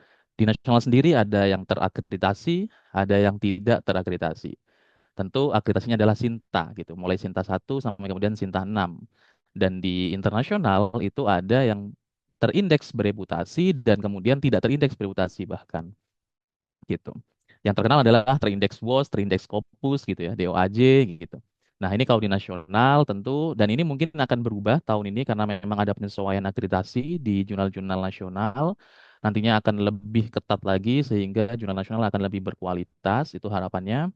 Kemudian kalau di jurnal internasional gitu ya, yang bereputasi tentu kita kenal bersama yaitu Scopus, mulai jurnal Q1 sampai kemudian non kuartil. Biasanya non kuartil ini untuk jurnal-jurnal yang baru terindeks Scopus biasanya. Jadi mereka belum memiliki SJR, belum memiliki CHET score sehingga belum bisa dinilai apakah mereka tergolong Q1 ataupun Q4 gitu. Apakah ini kemudian menjadi jaminan ketika jurnal terindeks Scopus itu bagus? Belum tentu juga. Jadi memang kita perlu untuk eh, menyelami jurnal tersebut. Apakah peer review-nya berjalan lancar, publication concern-nya bagus, sehingga itu tidak terindikasi sebagai jurnal predator gitu ya. Karena banyak sekali jurnal-jurnal kemudian terindeks Scopus baru setahun, tapi tahun depannya atau bahkan edisi tahun depannya bisa jadi tidak terindeks lagi karena mereka tidak menaati publication ethic dan publication concern yang ditentukan gitu oleh Scopus. Nah, itu kita perlu hati-hati juga. Oke.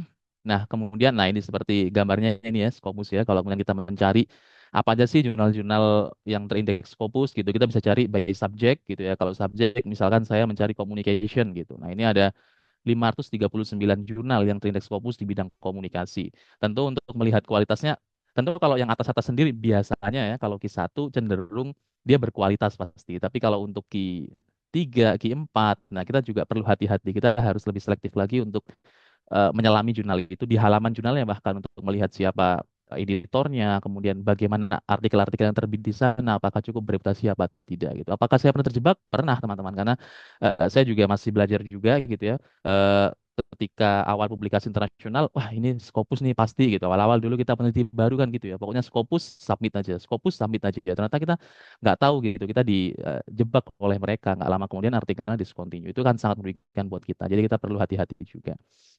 Oke, kemudian, nah ini kelihatan kan gitu ya. Kalau persentilnya 99 berarti dia udah Q1. Ini New Media and Society, saya pernah menjadi reviewer di sana 2 kali. Dan ini adalah jurnal yang cukup ketat gitu. Jadi akan sangat terjamin ketika kita memang berhasil untuk publish di sana. Saya pernah mereview tapi nggak pernah publish gitu ya. Mereview, berkomentari sangat verified, tapi ketika saya mengirim malah ditolak gitu. Ya begitulah, itulah hebatnya jurnal jurnal internasional gitu. Meskipun kita reviewer di sana belum tentu artikel kita akan diterima karena mereka akan sangat fair menyeleksi artikel kita. Beda dengan di jurnal-jurnal kita mungkin ya seperti yang kita tahu. Ya kalau punya orang dalam bisa jadi artikelnya besok bisa terbit bulan depan atau bahkan seminggu 2 minggu gitu. Nah itu praktik-praktik publikasi yang sebenarnya tidak baik gitu. Nah itu kalau di luar negeri ataupun di kelas internasional pasti tidak lama akan terdiscontinue dari Scopus kalau praktiknya semacam itu. Oke, nah ini biasanya based on perception teman-teman ya. Eh, Orang-orang akan melihat bahwa jurnal-jurnal Scopus dan jurnal-jurnal yang terindeks WOS dulu Thomson Reuters itu adalah jurnal yang susah untuk tercapai gitu. Karena rate of acceptance-nya 15-40%, bahkan bisa jadi di bawah 15% gitu untuk terbit di jurnal-jurnal mereka. Sehingga memang ini menjadi prestis, bahkan di Indonesia sampai saat ini masih menjadi syarat untuk menjadi guru besar gitu ya. Bahkan untuk lulus S3 aja harus eh, terindeks Scopus gitu. Meskipun tidak semua negara kemudian menganut ini seperti Jerman gitu ya, Swiss gitu. Mereka sudah tidak begitu menjadi sangat sangat terpaku pada Scopus. Kalau artikel bagus itu pasti Scopus enggak gitu. Tapi bagi mereka adalah artikel yang bagus adalah artikel yang direview dengan baik. Itu adalah artikel yang bagus bagi mereka. Sementara di Indonesia kita perlu adaptasi karena ini masih menjadi standar, maka ya inilah yang perlu kita kejar, perlu kita adaptasikan gitu. Kemudian ada DOAJ dan bawahnya yang lain-lainnya gitu ya, Indeks Copernicus, Google Scholar gitu, beberapa jurnal-jurnal yang mungkin terindeks oleh mesin-mesin pengindeks ini. Oke, nah tentu ketika kita ingin publikasi, maka yang perlu kita pikirkan adalah ingin publikasi di mana dulu gitu ya. Kita mau publikasi di Q1 kah, Q2 kah, Q3 kah, Q4 kah, atau hanya di jurnal nasional kah gitu ya. Atau jangan-jangan jurnal yang ber-ISSN aja gitu ya. Nah, kita perlu tentukan gitu. Karena nanti ini akan menentukan strategi apa yang kemudian kita perlu terapkan gitu. Dari mana kita bisa tahu kita ingin publikasi di mana ya tentu kita harus punya artikelnya dulu, terus kemudian kita tahu target jurnalnya, kita cari di beberapa situs yang menjadi portal jurnal atau repository jurnal, indekser jurnal dan sejenisnya seperti skimago.com, kemudian sinta.kemdikbud gitu ya. Kalau WOS itu ada di mglclarivate.com gitu. Nah, itu beberapa portal-portal jurnal yang bereputasi gitu. Dan banyak lagi sebenarnya. Nah, tentukan jurnal apa yang ditarget gitu. Apakah kita mau Q1, Q4, ataukah mau yang non-Scopus saja, ataukah yang Sinta 1 sampai Sinta 6 aja gitu, atau hanya jurnal nasional ISSN, seperti yang sebelumnya saya bilang. Nah, ini kalau kita mencari tadi di portal jurnal, Skimago, semua orang tahu, apalagi yang mungkin berkecimpung dalam dunia akademia gitu ya. Kita tinggal mencari di jurnal ranking, kemudian di bidangnya gitu ya, social science dan kemudian communication misalnya ini tahun 2021. Kalau yang terbaru sekarang sepertinya tahun 2024. Nah, kita bisa lihat jurnal-jurnal mana yang kemudian menempati peringkat teratas gitu ya, Q1 sampai kemudian Q4. Nah, itu adalah list jurnal-jurnal di bidang eh, yang kita minati gitu.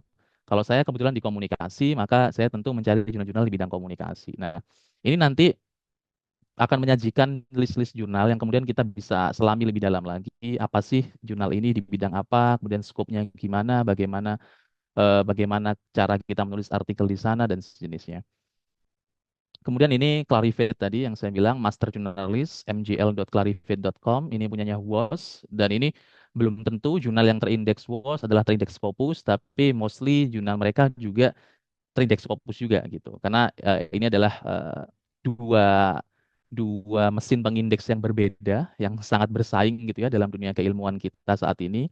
Nah, ini kita juga bisa mencari jurnal-jurnal yang kemudian relevan dengan kajian kita nantinya. Seperti saya misalkan communication, saya bisa saja publish di Annals of the International Communication Association gitu. Di itu terbitan dari Taylor Francis dan ini pasti sangat bereputasi karena jurnal ini juga terindeks Scopus juga gitu seperti yang saya tahu. Nah, ini cara-cara untuk kita mencari jurnal target kita. Bisa juga nasional. Kalau nasional ada situsnya Garuda. Ini punyanya Kemdikbud ya, punyanya negara kita sendiri, rujukan digital kita. Nah, ini akan banyak sekali jurnal-jurnal yang tersedia gitu dan kita bisa sesuaikan dengan minat kita. Kemudian ada juga Sinta pastinya. Ini juga melis kalau ini sudah pasti terindeks Sinta. Kalau Garuda tadi itu pasti ter-ISSN. Sementara kalau Sinta ini pasti terakreditasi Sinta gitu. Jadi Sinta 1 sampai Sinta 6 gitu. Tapi untuk kita yang mungkin di level akademisi yang sudah S2, S3 gitu ya, langkah baiknya kita bermain di level-level tertinggi seperti Sinta 1 dan Sinta 2 gitu. Nah, itu akan lebih menjamin bahwa artikel kita menjalani proses yang sangat ketat gitu. Nah, kemudian ada beberapa tips juga rekan-rekan sekalian selain kita menggunakan tadi portal-portal jurnal. Ternyata banyak sekali website-website yang menyediakan atau yang membantu kita untuk memilih di mana artikel yang kita tulis ini akan terbit nantinya. Bukan terbit ya, akan kita submit nantinya. Kalau terbit prosesnya panjang. Nah, ada editage gitu. Kita tinggal copy abstrak kita saja di situ. Kita sudah punya abstrak dalam artikel kita, terus kemudian kita copy dan find the best journal for you. Itu akan diusulkan nanti. Oh, ini kamu publish di jurnal ini atau submit di jurnal ini gitu. Nah, mereka akan mengusulkan itu. Nah, kemudian juga ada langsung di publishernya. Ini punya Elsevier, Fine Journal, gitu. Kita tinggal kopikan judul kita, kemudian abstrak kita, maka Elsevier akan memberikan saran di mana jurnal yang cocok untuk artikel kita. Ada juga ini punya Wiley juga punya, kita tinggal copy judulnya, abstraknya, kemudian juga punya Springer Nature. Ini semua top publisher ya rekan-rekan sekalian. Tadi Elsevier, kemudian Wiley, sekarang Springer Nature gitu. Bahkan juga ada Taylor Francis gitu ya. Ini seperti yang saya contohkan, saya mengcopy eh, abstrak saya gitu ya, abstrak artikel saya ketikkan atau saya kopikan dan kemudian saya search dan diberikanlah beberapa jurnal yang mungkin bisa saya coba gitu. Dan tidak hanya nama jurnal saja, tapi mereka juga memberikan matriksnya.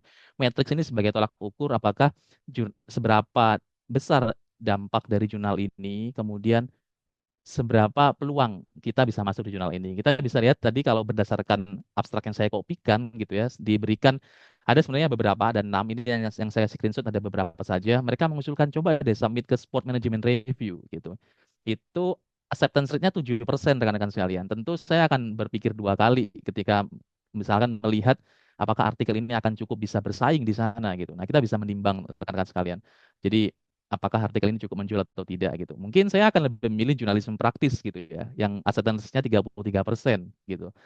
Barangkali ini lebih berpeluang gitu bagi saya gitu. Nah, tentu ini bukan bukan angka yang mutlak rekan-rekan sekalian karena banyak sekali teman-teman saya juga yang submit di jurnal yang mungkin acceptance-nya 10%, 5%.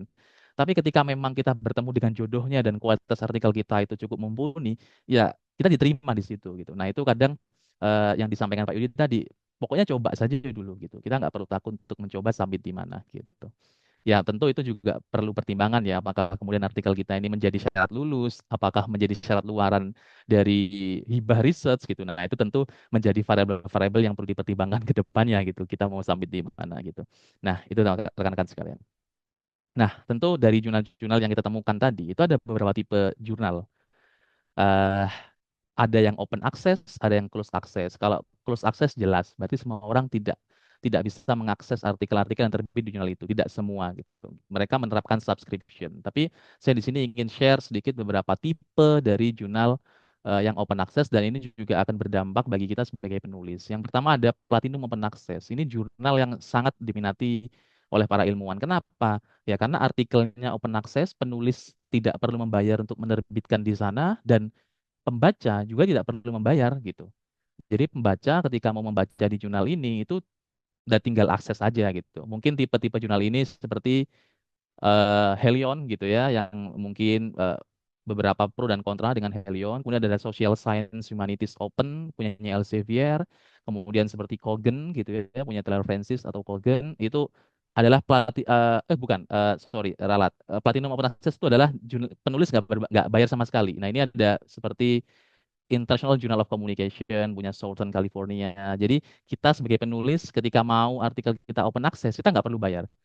Dan biasanya di sini sangat padat merayap sekali dengan rekan sekalian karena ya hampir semua orang pengen publikasi secara gratis gitu ya di jurnal gitu. Mereka nggak mau membayar, tapi mereka mau artikelnya open access gitu. Nah itu kan yang kita mau sebenarnya gitu. Beberapa jurnal menerapkan ini, tapi sedikit. Kalau kita cari di Emerald, kita bisa keywordnya Platinum Open Access Emerald gitu. Mereka akan menyajikan jurnal-jurnal yang kemudian ketika kita submit ke sana gratis dan artikelnya open access. Nah itu sangat favorit sekali karena kemungkinan artikel kita disertasi itu cukup besar. Dan kemudian yang kedua adalah full gold open access. Nah, ini yang tadi saya bilang seperti Helion, seperti Social Science Humanities Open, Coggan gitu ya.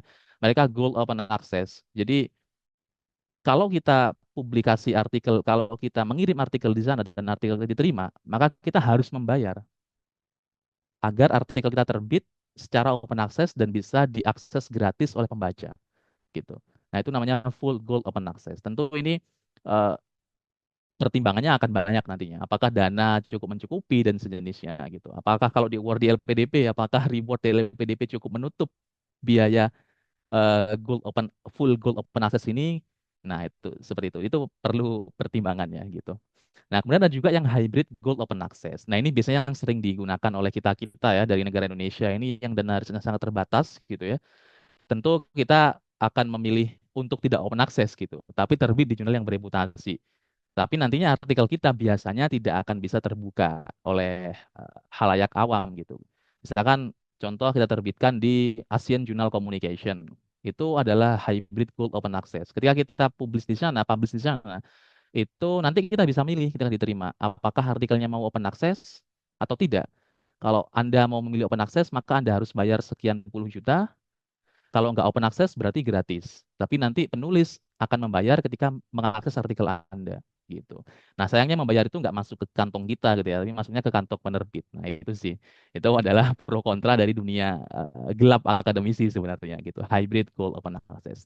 Dan terakhir ada green open access. Beberapa jurnal sudah mengizinkan ini gitu ya. Jadi ini adalah praktik menempatkan versi naskah penulis ke dalam repository. Jadi ada beberapa jurnal ketika kita terbitkan artikel kita, dia sifatnya akan close access, akan tidak bisa terakses oleh orang-orang gitu. Tapi kita akan diizinkan oleh mereka untuk men-share di repository kita. Kita mengupload di website kita, di website kampus gitu. Tapi ada embargonya gitu. Biasanya kamu boleh mengupload di Twitter, di Facebook, dimanapun platform. Tapi nunggu 1 tahun setelah artikel kamu terbit gitu. Nah, itu adalah green open access gitu. Akan diberikan dalam jangka waktu eh, tertentu, setelah jangka waktu tertentu gitu. Nah, itu adalah green open access. Ini cukup lumayan gitu untuk dicoba gitu. Tapi yang mostly orang-orang terapkan apa yang di Indonesia biasanya adalah hybrid gold open access gitu ya. Ini cocok untuk orang-orang yang dana risetnya terbatas tapi pengen artikel terbit di jurnal yang bereputasi gitu. Nah, ini cukup membantu. Nah, kemudian apa sih yang dilihat dari jurnal gitu ya? Ketika kita sudah menemukan target jurnal kita, misalkan aku mau publish di jurnal Ki 2 ini gitu. Nah, yang perlu dilihat dari jurnal adalah tentu focus and scope of studies-nya gitu. Apakah focus and scope-nya itu sesuai dengan riset kita gitu. Kalau saya komunikasi, ya masa saya harus submit di Journal of Physics Conference misalnya gitu, yang itu jelas-jelas namanya fisik gitu ya, fisika banget gitu. Nah, tentu saya kan butuh pertimbangan gitu. Nggak mungkin gitu. Nanti aneh juga kalaupun diterima jadi aneh juga. Ini masa orang komunikasi kok jurnalnya terbit di jurnal fisika gitu ya, kan lucu juga gitu. Nah, itu perlu diperhatikan focus and scope of studies-nya gitu. Banyak sekali jurnal-jurnal yang ada di bidang kita sehingga kita hanya perlu teliti saja untuk mencari jurnal itu gitu. Kemudian yang perlu kita cek adalah publication frekuensinya juga. Setahun berapa kali sih terbitnya? Apakah 2 kali, 3 kali kah, 4 kali kah? Ya tentu ini bisa jadi pertimbangan. Kalau kita asumsikan 1 tahun terbit 4 kali, bisa jadi jangan-jangan cepet nih reviewnya gitu. Karena setahun terbit 4 kali, tentu kuotanya akan banyak gitu. Oke, jadi pertimbangan deh submit ke sana gitu. Atau kalau jangan cuma 2 kali saja gitu. Nah, ini jangan-jangan kalau 2 kali udah harus lulus gitu ya LPDP dengan syarat publikasi nggak akan nyampe gitu. Nah, itu juga harus dipertimbangkan. Kemudian indexing dan abstracting jurnalnya. Kita lihat indeksinya Scopus nggak, kemudian WOS nggak, ataupun Sinta 1, Sinta 2 nggak gitu. Nah, itu perlu menjadi pertimbangan juga. Dan yang paling penting adalah submission guideline-nya gitu. Ketika kita melihat jurnal, ini yang bisa saya lakukan juga. Ketika saya menemukan jurnal yang kemudian cocok dengan artikel saya, maka yang biasanya pertama kali saya cek pasti focus and scope-nya, frekuensi, indexing, baru submission guideline. Guideline-nya cocok nggak gitu. Karena ini akan sangat mempengaruhi apa yang naskah yang harus kita siapkan. Kayak kemarin gitu ya. Artikel saya posisinya 8.000 kata. Tapi saya menemukan jurnal yang kemudian pas saya lihat gitu ya, submission guideline-nya ada beberapa hal yang sepertinya nggak sesuai dengan jurnal saya gitu. Nah, saya harus menimbang mau submit ke sana nggak dengan effort lebih gitu ya, atau ya udah cari yang lainnya yang sesuai gitu. Nah, itu penting. Kemudian review proses, kita harus lihat reviewnya double blind nggak gitu. Minimal sebenarnya single blind still oke. Beberapa jurnal menerapkan single blind. Tapi yang paling bagus sebenarnya adalah double blind untuk research gitu. Karena itu menunjukkan apa ya kenetralan dari seorang penulis, seorang reviewer gitu. Sehingga komentar-komentar dari reviewer tidak bias biasanya gitu. Nah, itu penting. Author guideline ini sama dengan submission guideline biasanya jadi satu gitu ya. Kalau submission biasanya cara kita mensubmitnya, tapi kalau author biasanya bahkan font apa yang perlu digunakan, gambarnya harus bagaimana kualitasnya, tabelnya harus seperti apa, ukuran hurufnya seperti apa, itu biasanya akan lebih detail di author guideline-nya. Nah, itu tadi ini penting juga gitu. Jumlah kata biasanya di author guideline gitu. Nah, kita lihat apakah sesuai nggak dengan artikel kita. Kalau nggak sesuai, ya harus disesuaikan gitu dengan jurnal target gitu. Kalau nggak mau menyesuaikan, ya cari jurnal yang sesuai dengan artikel kita gitu. Kemudian ada publication fee. Nah, ini kan sensitif ya, publication fee. Tadi kalau misalkan kita platinum open access gitu, mungkin kita nggak perlu melihat publication fee gitu karena ya udah kita submit ke sana akan direview dan akan terbit secara gratis gitu. Tapi kalau misalkan kita di Gold Open Access Journal gitu ya, yang full Gold Open Access Journal apalagi gitu, kita harus melihat publication fee-nya berapa nih. Jangan-jangan $3.000 gitu. Sementara dana research kita cuma $1.000 gitu ya kan, nombok banyak gitu ya. Nah, itu perlu jadi pertimbangan gitu publication fee ini ketika kita mau open access gitu. Kemudian editor and reviewer gitu. Nggak semua jurnal menyajikan reviewer karena memang nggak wajib, tapi editor pasti ada. Kita lihat dulu editornya ini beneran nggak ada nggak gitu. Orang-orang yang cukup well known nggak gitu. Ini untuk menguji apakah jurnal tersebut memang berkualitas atau tidak gitu. Itu penting. Kemudian acceptance rate-nya. Seperti saya bilang tadi, ya kalau kita merasa bahwa sepertinya kualitas artikel ini nggak akan bisa menembus jurnal-jurnal yang sangat bereputasi tinggi gitu ya, kita perlu menurunkan standar kita gitu. Kita cari jurnal-jurnal yang acceptance rate-nya 20%. Biasanya saya berani nyoba itu di 20% ke atas gitu. Itu sudah lebih pede untuk mencoba gitu. 30% apalagi gitu. Apalagi sampai 50% itu aneh. Gede banget berarti ya. Ada 10 artikel dikirim, 5 diterima. Itu kan besar banget gitu ya. Tapi jarang sekali. Biasanya ya 35, 20 gitu ya. Kemudian artikel genesis. Ini penting. Apa sih artikel genesis?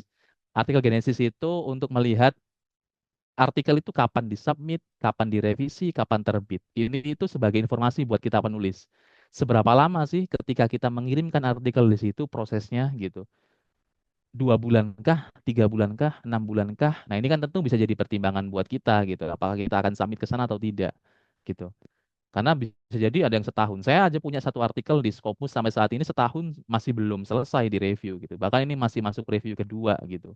Nah, itu kan sangat lama sekali gitu. Nah, itu tentu menjadi pertimbangan buat rekan-rekan sekalian yang mungkin tertarget syarat lulus, tertarget luaran publikasi gitu ya. Itu menjadi pertimbangan yang harus dilihat. Nah, ini semua ketika jurnal itu memang bereputasi, maka informasi-informasi yang saya sebutkan tadi itu pasti akan ada di websitenya, rekan-rekan sekalian. Seperti ini Journal of Information Communication and Ethics in Society gitu ya. Mereka sudah ada author guideline-nya, editorial team-nya, overview-nya ini akan bicara aims dan scope-nya, publication frekuensinya. Kemudian juga ada indexing dan metodenya, bahkan mereka memberikan informasi call for paper and news gitu. Kapan mereka call for paper? Biasanya kita ada special issue yang kemungkin kita tertarik untuk mengirim ke sana. Nah, ini jurnal-jurnal bereputasi seperti ini gitu. Jelas informasinya. Kemudian apa aja sih proses penerbitan artikel di jurnal gitu ya. Untuk rekan-rekan sekalian yang pernah publikasi artikel di jurnal gitu ya, tentu prosesnya akan setidaknya 3 hal ini gitu yang biasanya akan dialami oleh kita sebagai penulis gitu ya.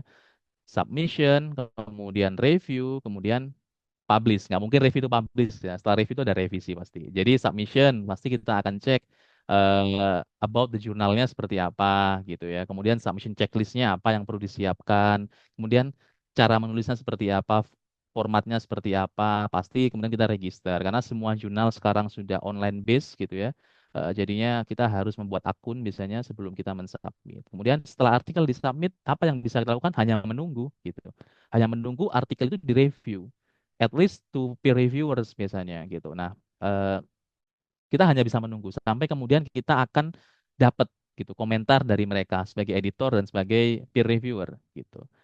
Komentarnya nanti seperti apa gitu. Nah, itu nanti kita cek dulu. Kalau dapat komentar, kalau misalkan revisi ya harus direvisi berarti gitu. Kalau revisi dikirim lagi ke mereka gitu. Sampai kemudian artikel diterima dan akan melewati proses editing, kemudian kita membayar biaya publikasi jika memang berbayar dan kemudian artikel itu terbit gitu. Ini setidaknya proses penerbitan artikel di jurnal. Nah, apa yang harus dilakukan? Ya, pastikan scope jurnalnya cocok dengan artikel yang ingin dipublikasikan gitu. Buatlah akun untuk submit artikel jurnal. Kemudian format tulisan artikel jurnal itu harus sesuai dengan ketentuan penunjuk penulisan tadi ya, author guideline dari jurnalnya, jumlah kata, font, gaya penulisan, apakah mereka pakai APA atau pakai Harvard atau pakai Chicago sebagai gaya kutipan gitu. Nah, itu perlu diperhatikan juga. Kemudian pastikan semua sitasi ada di daftar pustaka, itu harus gitu. Kemudian submit artikel jurnal, cara submit bisa dicek di situs jurnalnya karena kenapa? Masing-masing jurnal biasanya berbeda meski beberapa sama gitu. Kalau kita bisa submit ke Elsevier, tentu Elsevier punya mekanisme yang berbeda dengan Emerald gitu. Atau mau publish ke Sage, nah bisa jadi berbeda gitu. Nah itu perlu kita baca dan semuanya lengkap, hanya membutuhkan effort kita untuk membaca lebih detail gitu. Nah, yang saya ingin pesankan adalah tidak akan pernah merasakan penolakan atau penerimaan jika kita tidak pernah mencoba submit tulisan kita. Kita hanya setelah webinar ini, aku pengen Scopus, aku pengen di Sinta 2, pengen di Sinta 1 gitu. Tapi ketika kita tidak melakukan gitu ya, tidak pernah mengirim tulisan itu, ya sudah, maka tidak akan ada hasil gitu. Maka yang perlu dilakukan setelah webinar ini adalah kita coba cek laptop kita, bagaimana draft kita posisinya, ayo coba kita submit gitu. Nah, agar kita bisa merasakan yang namanya penolakan atau penerimaan gitu ya dalam publikasi artikel jurnal. Nah, biasanya kalau artikel jurnal-jurnal yang bereputasi, mereka akan meminta kita untuk menulis cover letter ketika kita submit. Ini yang biasanya saya lakukan ketika saya submit di Taylor Francis gitu ya. Mungkin Mas Aan juga akan menulis ini ketika submit di jurnal-jurnal yang bereputasi punyanya Elsevier gitu ya, Springer gitu. Nah, kita biasanya akan menulis cover letter. Apa aja sih yang perlu ada di cover letter? Ini saya kutip dari Taylor Francis gitu ya. Nah, yang pertama pasti ya address the editor by their name if you know it gitu. Makanya tadi saya bilang cek editornya. Siapa sih editornya biar kita bisa menyapa di cover letter gitu. Oke, kita sapa gitu. Halo Dokter Aan gitu ya, editor in chief jurnal sekian bla bla bla bla bla, tanggal, kemudian apa include your manuscript title. Kita bilang kalau kita ingin submit artikel di jurnal Anda gitu. Bla bla bla bla bla. Kemudian tiga, kita confirm bahwa artikel ini tuh original dan belum dipublish dimanapun gitu atau belum dalam proses under review dimanapun gitu karena ini etika publikasi rekan-rekan sekalian jadi sangat tidak elok ketika kita submit artikel di dua rumah gitu ya kita submit satu di Elsevier satu di Sage dengan waktu yang bersamaan itu sebenarnya tidak elok gitu ya meskipun saya tahu pasti banyak rekan-rekan kita yang memperhatikan hal ini karena takut nanti bisa ditolak sementara di sini kita baru submit kan waktunya mepet gitu ya tapi kita perlu pahami bersama bahwa sebenarnya itu melanggar etika publikasi gitu. Jadi sebenarnya tidak boleh. Makanya di cover letter kita we have to state this statement gitu bahwa artikel kita tidak dipublikasikan di mana-mana. Kemudian setelah itu baru kita marketing di sini gitu ya. Briefly describe your research gitu. Kita ceritakan kamu ini riset apa sih gitu. Nah, in this paper we show that misalkan kita cerita apa bla bla bla bla bla bla bla bla bla bla bla gitu. Dan kenapa riset ini penting gitu. Nah, itu perlu ada di cover letter gitu. Dan kemudian di 5 itu biasanya declare any conflict of interest. Kalau memang kita adalah editor di situ, misalkan ada beberapa jurnal yang kemudian editornya mengirim di jurnal tersebut gitu. Nah, itu kita harus state gitu. Apakah kita ada conflict of interest dengan jurnal ini atau tidak gitu. Kemudian yang keenam, ya kita please address all correspondence concerning this manuscript to me gitu ya. Ke correspondence autornya gitu. Habis itu ya thank you dan sebagainya gitu. Nah, ini perlu ada part yang paling penting adalah di poin 4 rekan-rekan sekalian, bagaimana kita berjualan di situ. Karena mungkin editor nggak baca seluruh draft kita atau mungkin nggak baca abstrak kita, tapi ketika mereka baca cover letter, kemudian mereka tertarik dengan statement kita, kebaruan riset kita, bisa jadi mereka akan baca lebih lanjut dan kemudian eh, memproses artikel kita gitu. Nah, ini menjadi penting cover letter. Nah, kemudian apa yang sebenarnya editor atau reviewer pertimbangkan ketika mereka melihat sebuah naskah gitu. Yang pertama adalah pasti kesesuaian dengan skop atau fokus studi ini untuk jurnal yang bereputasi. Pasti mereka akan sangat ketat dengan ini. Gitu. Saya beberapa kali pernah ditolak artikel ya dalam waktu 3 hari doang karena bukan mungkin karena skopnya memang tidak sesuai dan saya nekat untuk submit ke situ dan mereka akan menolak itu. Oke, berarti jurnal ini memang komitmen dengan skop dan fokus yang mereka tentukan gitu. Mereka nggak main-main gitu. Kemudian kesesuaian format penulisan dengan ketentuan jurnal pasti gitu. Mungkin kalau pengolah jurnal di Indonesia gitu ya, saya sebagai pengolah jurnal di Indonesia seringkali berbaik hati gitu ketika dulu sebagai editor. Oke lah, artikelnya nggak sesuai. Biasanya saya akan kirimkan lagi tuh ke mereka. Tolong dong diperbaiki format penulisannya sebelum kita review gitu. Tapi kalau jurnal Scopus yang mungkin mereka sehari bisa ada puluhan orang yang submit ke situ, ya kita tidak bisa aji mumpung gitu. Jangan mengandalkan keberuntungan. Bisa jadi artikelnya ditolak detik itu juga gitu. Kalau misalkan editor sedang ya tidak perlu toleransi dengan hal tersebut gitu. Nah, itu perlu kita perhatikan. Kemudian kejelasan latar belakang penelitian, urgensi kenapa penelitian kita itu penting, kekayaan literatur, seberapa komprehensif literatur kita gitu, bagaimana kita mengkoneksikan antara argumen satu dengan argumen yang lain itu menjadi penting yang dilihat oleh reviewer biasanya kalau ini gitu. Kemudian metode penelitian yang clear dan tepat gitu, metodenya rigor, jelas, kalau kuantitatif jelas apa yang diterapkan, surveinya cross sectional kah, longitudinal kah, kemudian alat ukurnya bagaimana, kemudian eh, validitasnya gimana dan sejenisnya. Kemudian diskusi dan pembahasan hasil penelitian itu yang pasti dilihat. Kemudian simpulan yang menjawab hipotesis atau fokus penelitian itu. Jadi ini beberapa poin yang kemudian editor atau reviewer pertimbangkan. Secara tadi lebih jelasnya kan sudah disinggung ya oleh Pak Yudi gitu. Nah, kemudian setelah editor dan reviewer itu mereview gitu, lalu apa yang akan mereka putuskan? Ya, setidaknya ada 4 ini. Lolos tanpa revisi biasanya hampir tidak mungkin gitu ya, karena hampir semua reviewer biasanya suka aja mengomentari artikel kita gitu. Seberapapun merasa atau seberapapun kita merasa bahwa artikel kita sempurna gitu ya, ketika kita kirimkan ke jurnal pasti gitu ya ada aja revisi dari reviewer. Kadang reviewer satu oke, reviewer dua nggak oke gitu. Kadang reviewer dua oke, reviewer tiganya nggak oke gitu. Karena kita nggak tahu artikel kita ini akan direview berapa orang gitu. Saya pernah artikel saya direview oleh bahkan 5 orang, 5 reviewer gitu. Dan itu komentarnya berbeda-beda. Ada yang mayor, ada yang accepted, tiba ada yang minta reject gitu. Nah itu editor lah yang kemudian akan memutuskan gitu. Apakah memberikan kesempatan kita untuk merevisi ataukah menolak gitu. Nah, itu beberapa keputusan yang akan kita dapat gitu ketika kita mengirim artikel jurnal. Lolos dengan revisi minor gitu ya. Revisi dengan menunggu keputusan gitu. Ini biasanya disuruh ngerevisi tapi mayor gitu revisinya. Jadi harus direview ulang gitu oleh reviewer lagi nantinya gitu. Atau bahkan artikel langsung ditolak gitu. Tapi nggak apa-apa gitu. Selama disertai alasan dari reviewer. Tidak itu akan menjadi insight buat kita kurangnya artikel saya ini di mana sih kok sampai ditolak ini sama mereka gitu. Nah ini masih tidak begitu sakit hati rekan-rekan. Tapi kalau ditolak dalam waktu 3 hari gitu tanpa komentar apapun, nah itu biasanya agak sakit. Emang artikel lu kenapa ya, jelek apa ya gitu. Nah itu kadang kita overthinking biasanya. Oke, terus kemudian artikel ditolak. Emang kenapa kok ditolak gitu? Nah ini pasti seperti yang saya alami dan saya lakukan gitu. Tidak sesuai dengan tujuan dan skop jurnalnya, tapi kok masih nekat disubmit ke situ gitu. Kemudian tingkat kedalaman analisisnya. Datanya terlalu deskriptif misalkan, kurang begitu dielaborasi gitu. Itu biasanya akan ditolak oleh editor gitu. Karena pasti banyak sekali artikel yang masuk ke mereka, apalagi itu jurnal bereputasi gitu. Kemudian terlalu mainstream gitu. Sebenarnya nggak perlu di research tapi di research gitu. Saya pernah juga ditolak ini. Saya waktu itu meneliti tentang pengaruh Instagram untuk eh, penggemarnya follow atlet favoritnya gitu. Kemudian dikomentari sama reviewer. Memangnya kalau kamu mengetahui ini berpengaruh lalu untuk apa gitu? Emang kenapa gitu?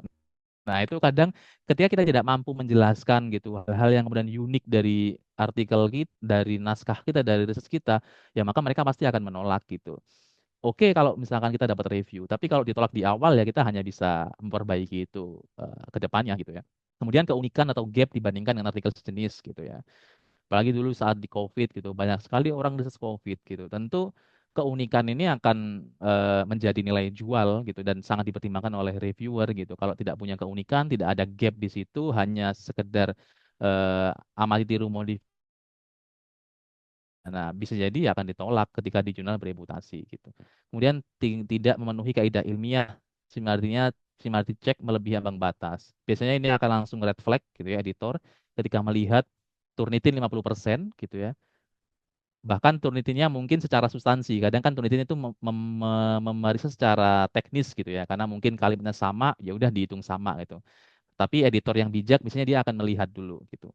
Dia akan melihat apakah similarity ini adalah hal yang wajar atau tidak wajar. Karena mungkin beberapa konsep ya memang harusnya seperti itu. Misalkan ketika kita nulis visi misi Undip gitu di artikel kita, ya udah pasti kena similarity gitu kan. Tapi kan secara substansi dia bukan plagiasi ya karena memang harus tertulis dengan kalimat seperti itu, nggak boleh diparafrase gitu. Nah, itu biasanya masih akan dimaklumi oleh editor. Kemudian konsistensi antara problem dan pembahasan, kemudian poor language gitu ya, English dan bahasanya gitu ya. Tadi Pak Yudi juga sangat menjelaskan sekali bahasa-bahasa yang perlu kita gunakan dalam research harus seperti apa.